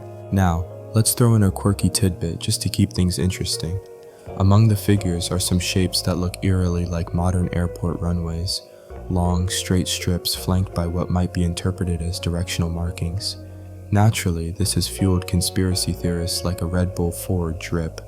More on them later. But for now, picture ancient Peruvians possibly making lines that modern minds think resemble landing zones for extraterrestrial Uber rides. Historians still argue whether these lines were drawn all at once or added over centuries. Some think the oldest lines are just simple paths, ritual walking routes, or territorial markings. Others suspect that over time, the Nazca folks went from simple designs to increasingly complex ones, upping their game with monkeys and mystical birds. Then there's the question of visibility. From the ground, many of the geoglyphs are hard to see. You can walk along a line and not realize you're part of a 300-foot-long parrot's wing. Some theories suggest nearby hills offered partial views. Others propose large-scale planning using simple tools, ropes, stakes, and probably a very patient person with decent math skills. Still, it's hard not to chuckle imagining ancient surveyors arguing over whether the monkey's tail should curl left or right. One school of thought says these weren't meant to be seen the way we think of seeing. Maybe they were meant for the gods or spirits in the sky. Maybe walking the lines was the ritual, not viewing them, a form of moving prayer where the act mattered more than the aesthetics. And there's something poetic in that, isn't there? In an age when we photograph our lunch before eating it, the idea of creating massive art no one would fully appreciate from the ground feels beautifully absurd. Also, the desert is remarkably good at preserving things. There's virtually no rain here. Seriously. In some parts of the Nazca Desert, it hasn't rained for centuries. That's great news for line preservation, less so if you're hoping to open a lemonade stand. The dryness means the lines have stayed intact, unbothered by erosion or plant growth. They've just sat there, undisturbed, like a dog waiting for its owner to return from a really long grocery run. Occasionally, new lines are discovered, accidentally. A few years ago, a truck veered off-road and damaged part of the site, which sounds awful because it is, but also led to some new figures being found in the process. Silver lining, maybe? No, still mostly bad. And yes, they've been walked on, stepped over, even driven across by protesters at one point, but for the most part, they remain. The lines hold their shape, sun-bleached and still, stretching endlessly across the earth like forgotten messages scribbled on the world's driest post-it note. Pilots still fly tourists over the geoglyphs. From above, it's hard not to feel the itch of mystery behind your ears. Who made these? Why? And how many of them still lie just beneath the desert's crust, waiting for a gust of wind or an archaeological drone to pull back the curtain? And if you're wondering whether there are still discoveries to be made, oh yes. Some recent finds include strange humanoid shapes with wide eyes and wavy arms, like they're waving or warning us. It's unclear. It usually is with the Nazca lines. What is clear, however, is that once you've seen them, whether from the window of a Cessna or in a hazy dream just before sleep, you can't quite forget them. They're always there, watching, waiting, and they're just getting started. South of Lima, past sun-baked hills and pale stretches of wilderness, the Nazca culture slowly rises, not with a shout, but with the soft hush of ingenuity in a silent land. There are no gold-drenched temples, no colossal stone cities to rival Machu Picchu's tourist bragging rights. Instead, there's dirt and gravel and heat that clings to your bones like cling film in a microwave. Yet somehow, right there in this unforgiving terrain, the Nazca people manage to carve out a civilization that doesn't just survive, it thrives. They settle in the river valleys, cutting through the desert, where Andean runoff occasionally blesses the land with enough moisture to support agriculture. And that's really where their magic begins, not with giant monkeys in the dirt, but with something far more radical, plumbing.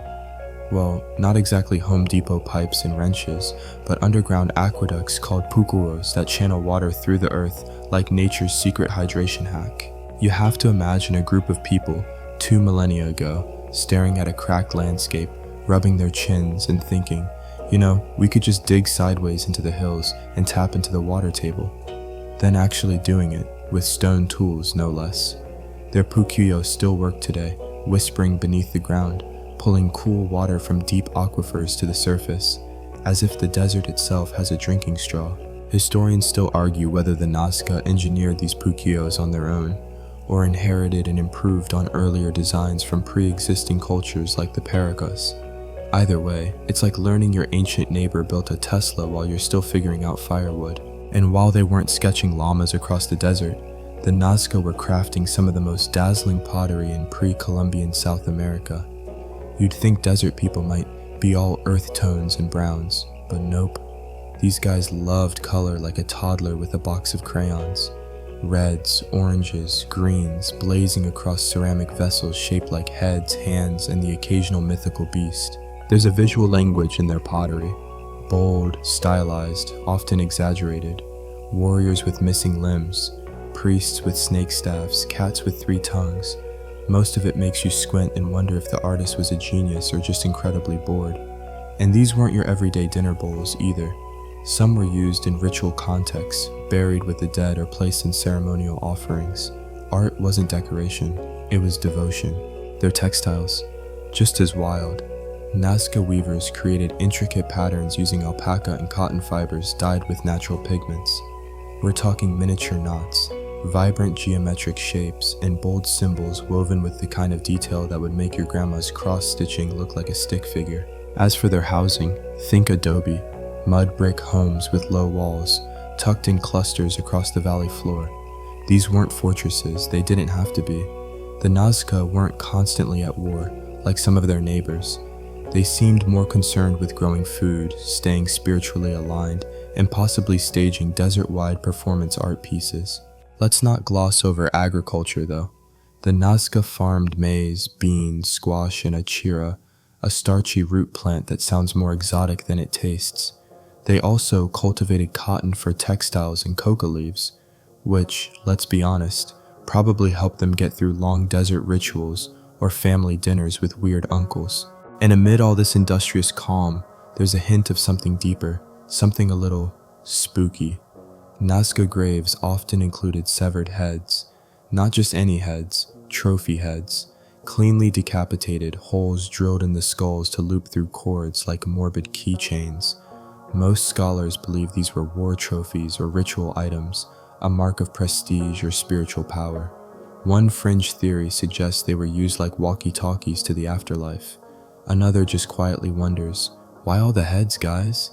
But even with that slightly creepy footnote, the Nazca strike us as a civilization of order and precision.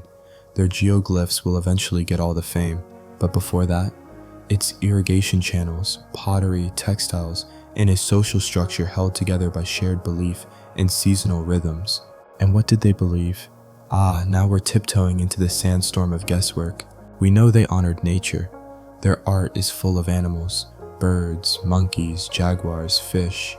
We see these creatures in their geoglyphs, yes, but also in their ceramics and textiles. Many had spiritual significance, possibly acting as intermediaries between this world and the next. The condor, for example, wasn't just a bird. It was likely a divine messenger flapping across dimensions on the feathery wings. Their pantheon, if we can call it that, wasn't as neatly codified as the Greek gods or even the later Incan deities, but there are repeated motifs, figures with upturned eyes, exaggerated arms, masks, serpents coiled like confused jump ropes. The Nazca appear to have embraced duality, life and death, water and desert, movement and stillness. Their art leans symbolic, not literal. So of course they'd be the kind of people who carve abstract images into the ground that only make sense from the sky. Also, their calendar was probably just the sun. No surprise there. In a place where the sun is the most consistent thing in your life, next to dust, it makes sense to track its movement religiously. Solstices and equinoxes might have determined planting cycles, ceremonies, and potentially the orientation of certain geoglyphs. A few of the long lines appear to align with celestial events, though not all scholars are on board with that. Some say it's wishful math, others just mutter, well, maybe. And there's always a maybe with the Nazca. They're elusive, and maybe that's why they get under the skin. You see the remnants of their lives, carefully stitched textiles, polished ceramics, desert-wide diagrams, and can't help but wonder who they were when the sun dipped low and the desert air cooled. What did they fear? What made them laugh? Did they fight over where to put the monkey's tail? One quirky tidbit that always amuses.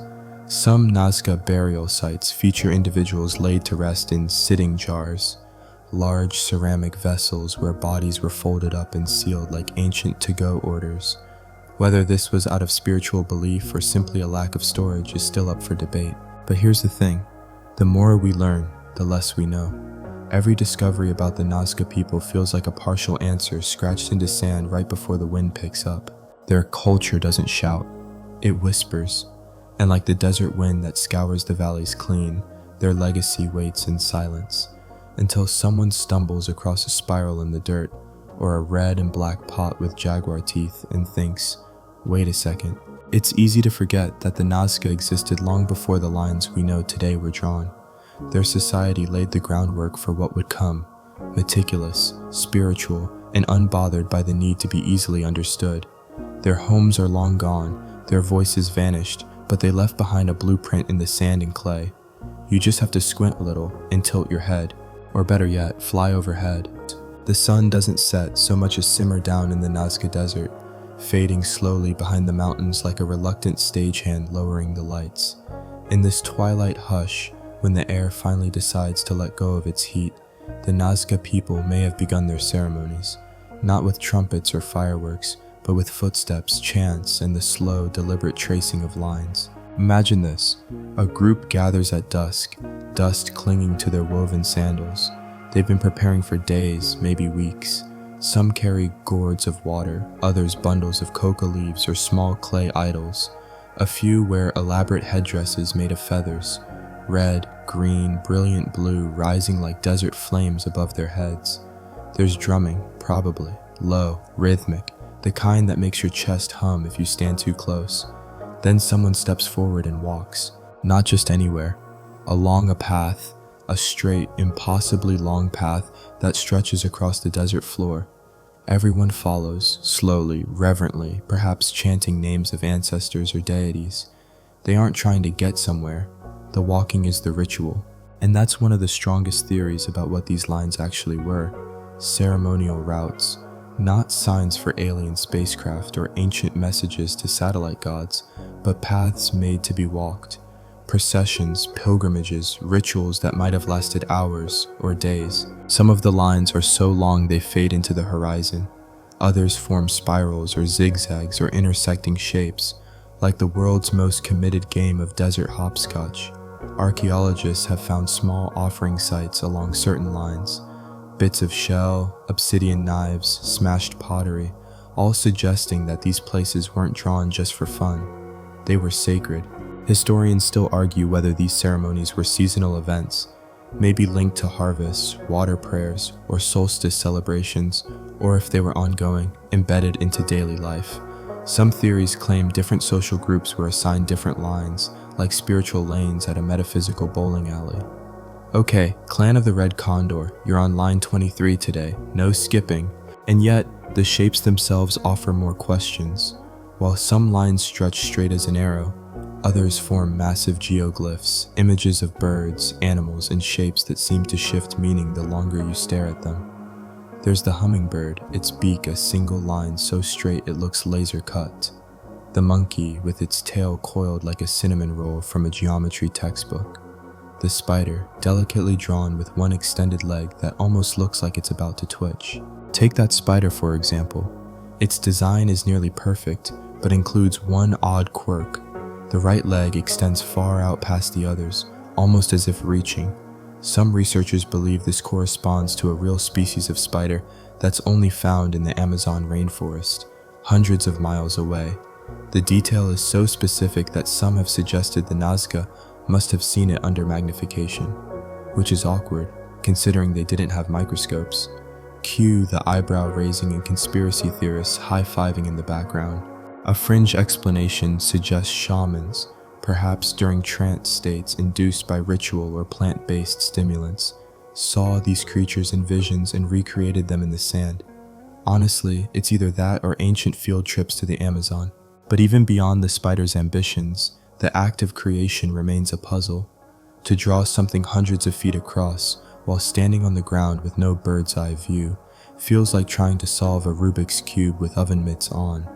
Some experts think the Nazca used simple surveying tools, wooden stakes, ropes, maybe even rudimentary grids plotted with strings, kind of like a massive, dusty etch-a-sketch, except if you mess up, it takes 3 weeks to redo.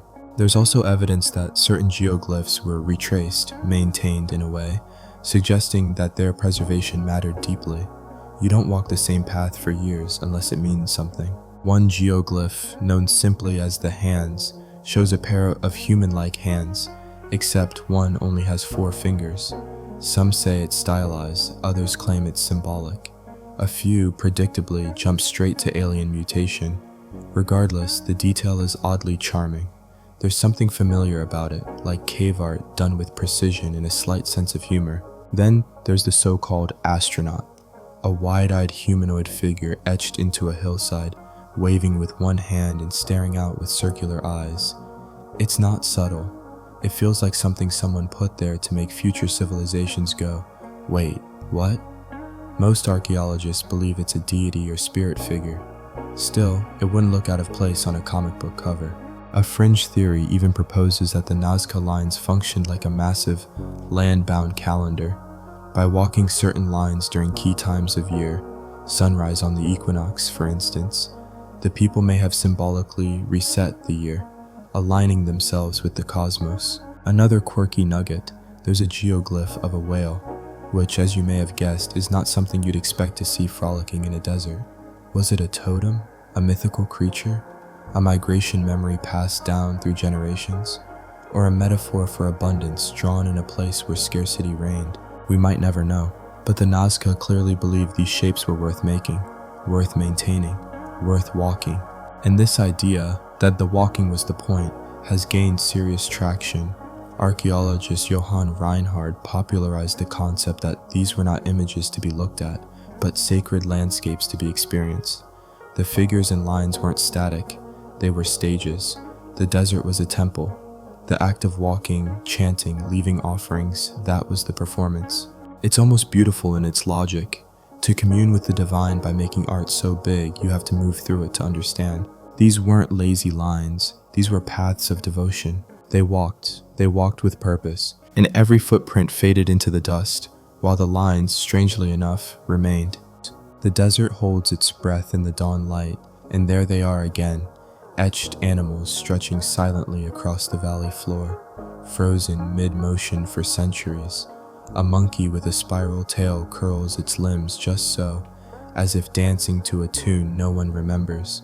A bird with wings too wide to flap soars across the dust, and a whale oddly misplaced in this arid wilderness glides beneath the clouds in solemn silence. The Nazca lines are not just lines, they are creatures, some real, some imagined, drawn with the confidence of a child and the precision of a cartographer. They whisper stories no one has fully translated, symbols that seem to pull from myth, biology, and dream all at once. Historians still argue whether these animal figures reflect a pantheon of gods, totems of clan identities, or symbolic guides in spiritual rituals. The monkey, for example, with its impossibly coiled tail, might represent fertility, chaos, or cleverness.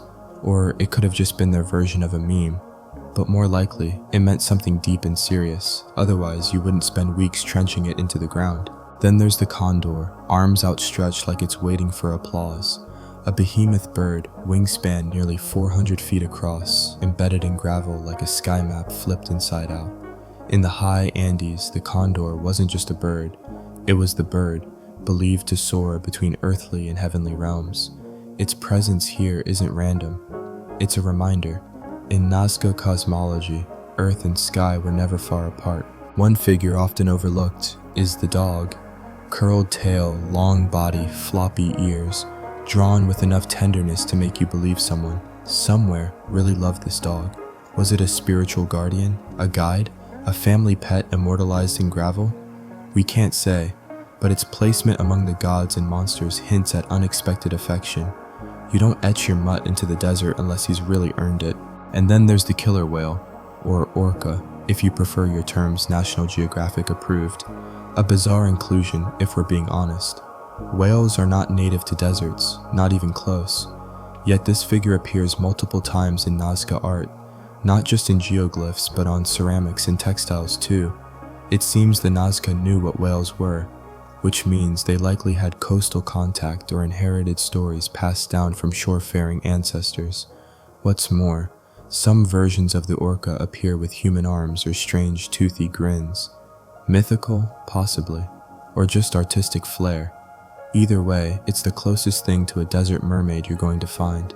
But not all the figures are animals. Some are geometric, spirals, zigzags, trapezoids, and long, unbending lines that could stretch the length of several football fields. Some intersect, forming sprawling diagrams that make modern surveyors weep with joy or confusion, depending on their caffeine intake. One fringe theory holds that the Nazca lines are part of a giant mathematical code, an ancient attempt at numerical language etched into the earth. The idea is a bit of a reach, but hey, so is carving a 900-foot-long pelican for reasons no one can explain. If you're going to commit to weirdness, go big. Even stranger are the humanoid figures. The astronaut, for instance, a chubby-bodied, round-eyed figure on a hillside, arm raised in either a wave or a warning. He doesn't fit the rest of the visual language. He looks out of place, like someone from a different story wandered onto the wrong stage. Conspiracy theorists naturally love him. They say he's a space visitor, proof of contact. Archaeologists, meanwhile, grit their teeth and remind us that stylized humans often appear in pre-Columbian art. Still, those eyes are unsettling, two perfect circles staring back at the sky. Historians still argue whether these humanoid shapes represent gods, priests, spirits, or perhaps ancestors elevated to mythic status. In any case, they stand apart from the animal figures, rare, deliberate, and oddly quiet. Among the more abstract geoglyphs is a collection called The Tree and the Hands, carved next to each other like partners in an ancient visual pun. The tree's branches curl into finger-like tips. The hands, as mentioned earlier, have a missing digit, Some say it symbolizes sacrifice, others interpret it as artistic shorthand. One bold suggestion: it's a warning, a metaphor for drought, fewer fingers, fewer fruits. Again, we can't know, which makes it perfect for late night pondering while you stare at your ceiling fan. Let's not forget the repetition. Some shapes appear more than once, across different sites. The spiral shows up a lot, both in the geoglyphs and on Nazca pottery. Spirals can mean many things: water, time, eternity, or just a cool way to make a line last longer. They're hypnotic too. You can picture a shaman tracing a spiral in the sand with his finger before performing a ritual. You can picture a child doing the same, just because it looks nice. Either way, the symbol is persistent. Then there are the ones we haven't figured out at all. Shapes like the frilled lizard or the two-headed serpent appear in Nazca art but don't match any known species. These might be mythological creatures, chimeras made from dreams and desert dust. Or they might be stylized versions of real animals, filtered through cultural memory. The way a kid might draw a horse that looks like a shoe with legs. Not accurate, but heartfelt. There's even a bird geoglyph with a ridiculously long beak. Absurdly, comically long. Scientists who studied it believe it represents a stylized heron or ibis, but it also sort of looks like a turkey who lost a bet. Still, its proportions are perfect in the way ancient art often is, wrong by modern standards but right by their own. And that's what makes the Nazca lines feel like a language we've forgotten how to read. Every line is a sentence, every figure a paragraph. But the grammar is lost, the accent erased by time. We see the words, but we can't quite hear the voice behind them. The animals still lie there, quiet, patient, waiting. They haven't moved in over 1,000 years, and neither have the questions. The Nazca Desert doesn't give up its secrets easily. It just lies there, wide, flat, and baked under a sky that rarely bothers with clouds. But every so often it reveals a hint, a shadow, a line, a creature stretched across the sand. And behind all of that, tools. Not mystical ones, not alien ones, just stakes, ropes, geometry, elbow grease. Because while the scale of the Nazca lines might inspire cosmic theories and galactic fever dreams, the reality is sneakily human. The people who made these enormous images weren't superhuman. They were just incredibly, almost absurdly, detail-oriented. Imagine you're part of a Nazca design crew. There are no helicopters, no Google Earth, no overhead drones buzzing like caffeinated insects. There's only ground, sky, and the pressure to draw a perfect 900-foot-long monkey spiral. So what do? Historians still argue whether the Nazca used scaled-down drawings to guide their full-size geoglyphs. Some believe they employed a form of grid plotting, dividing an image into small squares, then enlarging each square proportionally on the desert floor. If that sounds familiar, congratulations, you've survived middle school math class. And it works. Simple geometry is surprisingly scalable. A few ropes, some pegs, a steady hand, and you too can draw a 300-foot-long parrot that looks good from 3,000 feet up. It just takes time, and patience, and ideally, no wind. A group of modern researchers once tried this very thing, staking out and recreating a geoglyph using only tools the Nazca would have had. No rulers, no GPS, no drones. The result? A nearly perfect replica, and a whole lot of sunburn. But the lesson was clear. It's hard, but it's not magic. So what were the Nazca using?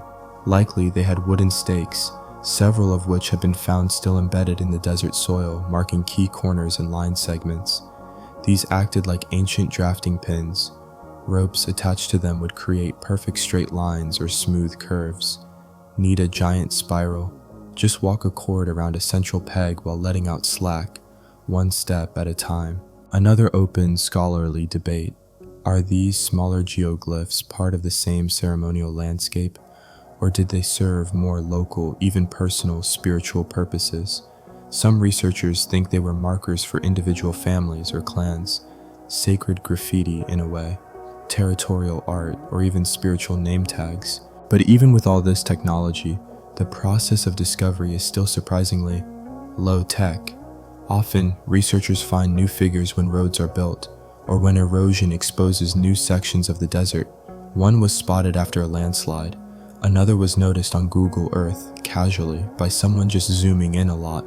That's the beauty and absurdity of the Nazca Lines. They're massive, yet some have only been seen now, thanks to satellites and accident-prone hikers. A particularly ironic case came in 2014, when Greenpeace activists staged a protest during a UN climate summit and stomped across the ground near the hummingbird geoglyph to lay out their message.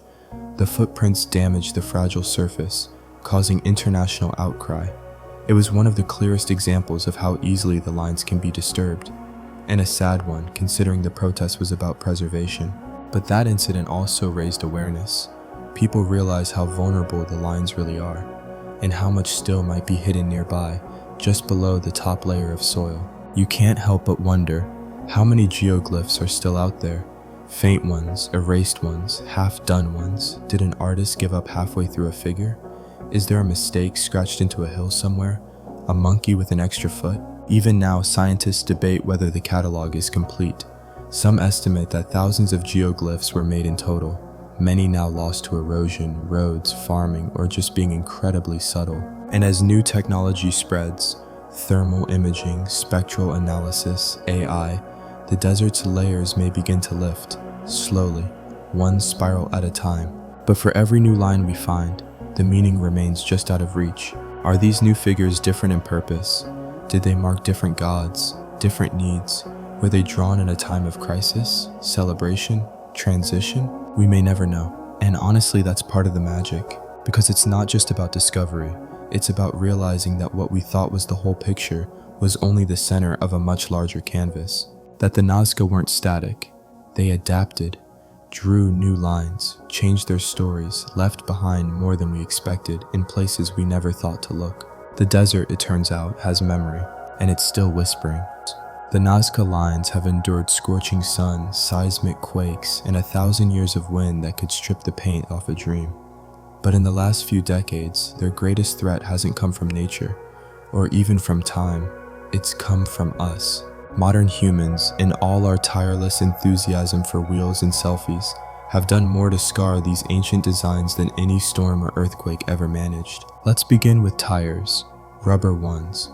In 2018, a commercial truck driver veered off the Pan American Highway and, perhaps unaware or unbothered, drove straight across a stretch of protected desert. He left deep ruts right through a section near one of the trapezoids, dragging centuries of dust into a tangled mess of tire tracks and brake marks. It wasn't just disrespectful, it was irreversible. The ground here is fragile. The top layer, oxidized pebbles darkened by millennia of sun exposure, covers lighter colored sand underneath. It takes almost nothing to disturb it. A single footprint can last for decades. A boot, a tire, even a misplaced hiking pole can carve into that thin crust and make a mark that the wind won't erase. And yet, the desert isn't sealed off with glass cases or velvet ropes. It's open, vast, vulnerable. Historians still argue whether enough is being done to protect the Nazca Lines. Some say international attention and UNESCO status have helped. Others note that enforcement is patchy, budgets are thin, and boundaries aren't always clearly marked. A few wooden signs and some fencing can't protect a site that spans nearly 200 square miles. One incident that truly sparked outrage came during the 2014 Greenpeace protests mentioned earlier. The group, hoping to draw attention to climate change during a UN summit in Lima, placed giant yellow letters reading "Time for Change, the future is renewable," right next to the hummingbird geoglyph. But in doing so, they stepped into restricted territory, trampling the fragile crust with dozens of footprints. The resulting damage was significant. The Peruvian government called it a true slap in the face at everything Peruvians consider sacred. And while Greenpeace later apologized, the harm was already done. It was a strange, bitter irony, damaging ancient heritage in the name of protecting the planet, a PR disaster and a real-world lesson in how good intentions, without careful planning, can leave marks that don't fade. Then there are the looters. Yes, even now, tomb raiding happens, especially in the valleys surrounding the Nazca region. The desert has a way of preserving bodies, textiles, and grave goods better than most places, and grave robbers know it. Under the cover of darkness, or sometimes even brazen daylight, they dig, looking for pottery, jewelry, mummified remains they can sell on the black market. And when they're done, they leave destruction behind, collapsed burial sites, scattered bones, desecrated history. Sometimes the loot isn't even valuable, but the damage is always costly. Meanwhile, down on the ground, visitors lean too far over railings. They try to get just one step closer to the lines. They pose for photos in places clearly marked, "Do not enter," because what's heritage without a good selfie? And so, new threats keep emerging. Urban sprawl from nearby towns, illegal garbage dumping, agricultural expansion. In some places, farmers encroach on protected zones with crops and cattle, unaware or unwilling to care that their backyard might include a 1,000-year-old bird.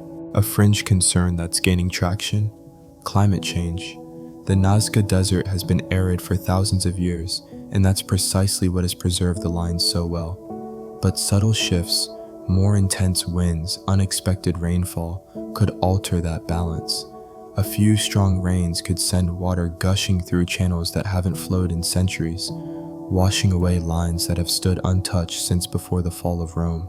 In response, researchers and conservators are turning to tech: high-resolution drone mapping, LiDAR scans, spectral imaging to detect fading lines, AI-powered prediction models to identify areas at risk. The hope is, even if the lines are slowly fading, we can at least preserve a perfect digital record, a 3D memory that no tire or boot can crush. And sometimes they uncover something totally unexpected. In 2019, local archaeologists stumbled upon a new geoglyph while surveying a nearby hillside. It had been partially erased by footpaths and animal trails, but enough remained to see what it once was: a cat, stretched across the slope, tail curled, head alert, just napping on the side of a mountain for the last 2,000 years. It was so faint no one had noticed it, not in person, not in photos, but it had been there all along, silently enduring. This desert still gives, but it can't defend itself. We are its stewards now, all of us, and that's the final, uncomfortable truth. The Nazca lines may last another 1,000 years, or vanish in 10. It depends entirely on how we treat them, whether we walk softly, whether we listen when the desert says enough, because even silence can break. Even the driest canvas can crack, and even ancient lines drawn by hand and heart can be undone by a single footprint in the wrong place. The wind crosses the Nazca Desert like a ghost that never left. It doesn't howl, it hovers, low and steady, a breath drawn in but never released. The geoglyphs beneath its path remain as they've always been, immense, precise, oddly alive. But a new idea is taking shape, drifting just above the sand and quietly turning everything we thought we knew upside down. What if the Nazca lines weren't just meant to be seen? It's a subtle shift, this reversal of gaze, but once you think about it, you can't unthink it. The traditional view, call it the sky gazer model, assumes the geoglyphs were made to be viewed from above, by gods, spirits, or shamans in altered states, or in modern theory, by drone-wielding tourists with stomachs of steel. But what if the purpose wasn't to impress the heavens, but to participate with the landscape? What if these lines weren't art on a canvas, but scripts in a performance, witnessed not from the sky, but from the surrounding hills, or even from within?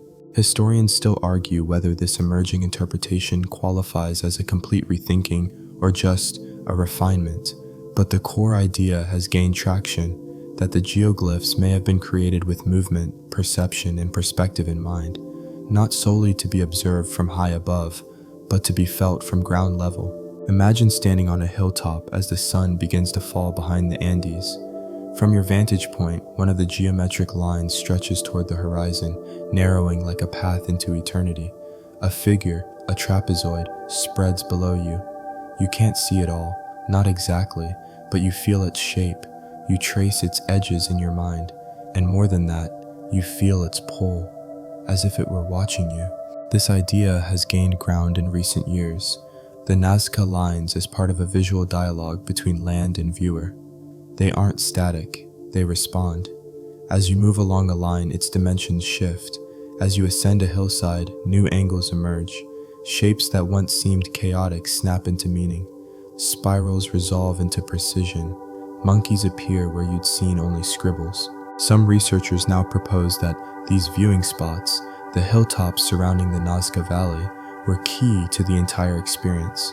that ceremonies may have involved both movement on the lines and observation from above, a kind of theater, a sacred play where the desert was the stage and the actors danced across it, while others watched from the slopes, witnessing not just images but acts of devotion.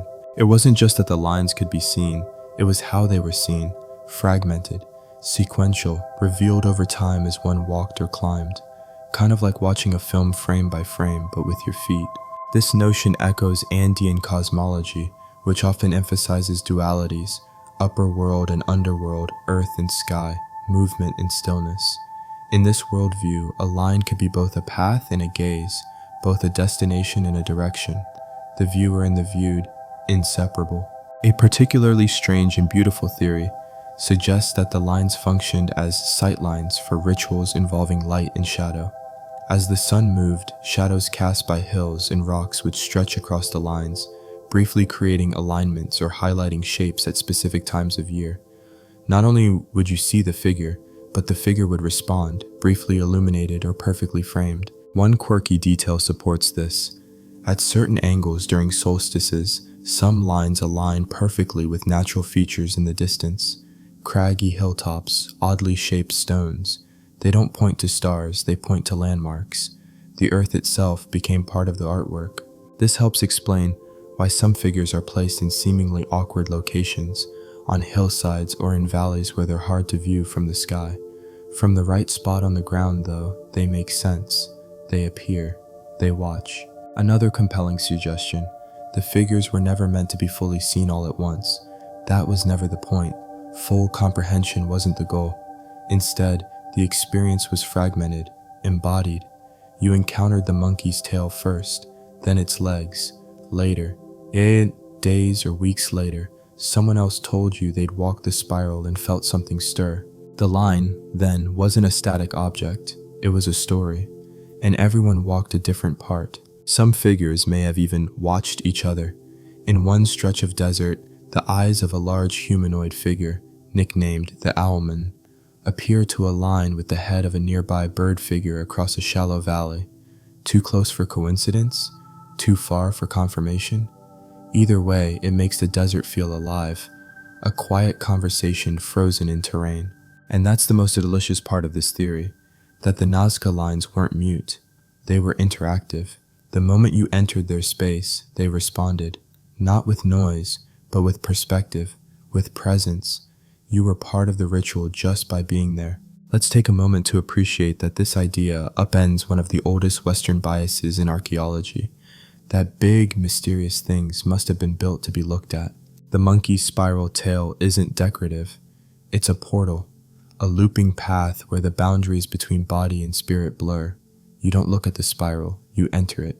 And from the ridgeline above, maybe your family watched you do it. A fringe but fascinating theory suggests some geoglyphs were used as visual mnemonics, memory tools, that walking a specific path would trigger certain chants or stories in a ritual specialist's mind. Ah, the long straight line toward the west? That's the story of the rain that hid in the mountain. The lines, then, weren't illustrations, they were indexes, prompts. Viewed from that lens, the entire Nazca Plain becomes a sacred library. A three-dimensional collection of stories, symbols, movements, and meanings, none of them fully preserved, but many still partially legible. And in this library, the lines don't ask to be decoded, they ask to be felt. They are not puzzles, they are presences, still lying there, still watching. The sun hangs low over the Nazca Desert now, casting every ridge and furrow in long, honey-colored shadows. The air is cool, quieter than usual. It's the kind of moment that makes you forget just how ancient this place is, that these lines, these patient, deliberate scratches in the earth, have outlasted empires, earthquakes, revolutions, and bulldozers. And still, they haven't answered the question that hums under every footstep, every plane wing, every curious whisper: why? Still, we've tried. And oh, how we've tried. For over a century, researchers, historians, archaeologists, poets, engineers, and even cable TV theorists with very dramatic hair have proposed explanations for why the lines exist. Their maps, their calendars, their walkways, their messages, their doodles, their star charts, their prayers, their warnings. Historians still argue whether there's one meaning or many. Maybe that's the point. The Nazca lines are like the desert itself, vast, open, and shaped by the winds of interpretation. Every new generation comes along and carves its theory into the surface, just like the Nazca did. We're a part of the performance now, whether we realize it or not. The Nazca people were skilled, mathematically gifted, culturally rich. They engineered underground aqueducts, created detailed pottery, and preserved their dead with a care that bordered on love. They weren't a lost tribe or a primitive curiosity. They were sophisticated. They had rituals, some intense, some quiet. They knew the land, they knew the sky. And when they made art, it wasn't to impress, it was to communicate, to connect. The geoglyphs are massive, some over 1,000 feet long, some etched with astonishing accuracy, and most were made by removing just a few inches of stone, exposing lighter sediment beneath. Simple, elegant, durable, human, and yet more than human somehow. There's the condor, wings outstretched like a god in flight. The spider, drawn with anatomical precision, impossibly linked to species found far beyond Nazca's borders. The monkey, curled and coiled in a pattern that could almost be danced. The trapezoids, too many to count, fanned across the plain like ceremonial carpets rolled out for gods who never quite arrived. Each figure invites awe. Each line carries the silence of 1,000 footsteps, long faded. Some of the lines point to water, others to stars. Some go nowhere, bending into perfect angles before fading into dust. But together they form a map, not of a place, but of a world view, one that valued motion, reverence, repetition, and balance. A quirky theory suggests that the Nazca lines might have served as massive, ancient mantras, visual affirmations of belief, traced and retraced until they became muscle memory for the soul. Like walking a labyrinth not to get somewhere, but to be somewhere. And they still work. Modern visitors, when they're careful, when they slow down, report feeling something. A vibration in the chest, a prickling of the skin, a hush that doesn't come from sound, but from the weight of meaning. Something old, not dead, just resting. Even the silence here has a personality. It doesn't push you away, it lets you in, if you're listening. And that brings us here, to the soft edge of the mystery. They ask you to pause, to walk, to see not just with your eyes but with your feet, to remember that you are part of a long, unbroken line of people who wonder at the world and try to explain it in shapes. These aren't just drawings, they're echoes, whispers, instructions written in a language the land remembers, even if we've forgotten how to read it. So if you ever find yourself on a slow plain above southern Peru, with the desert stretching out like a dream below, don't just look, listen, because beneath the wings, the monkey still curls, the condor still soars, the lines still stretch, and the desert, ever so softly, still speaks. And now, in this fading light, the Nazca lines slip back into the silence they came from. The sun disappears behind the distant Andes, shadows stretch long and slow, and the desert exhales. It has been watching for a long time. It will continue long after we've gone. The air cools, the temperature drops by a breath, then another. The earth feels still, not dead, just resting. The kind of rest that remembers. Everything slows here. You can almost hear the footsteps, the ones that walk these paths not to arrive, but to mean something. Bare feet in dust, rituals whispered into sand, ceremonies written across miles, not pages.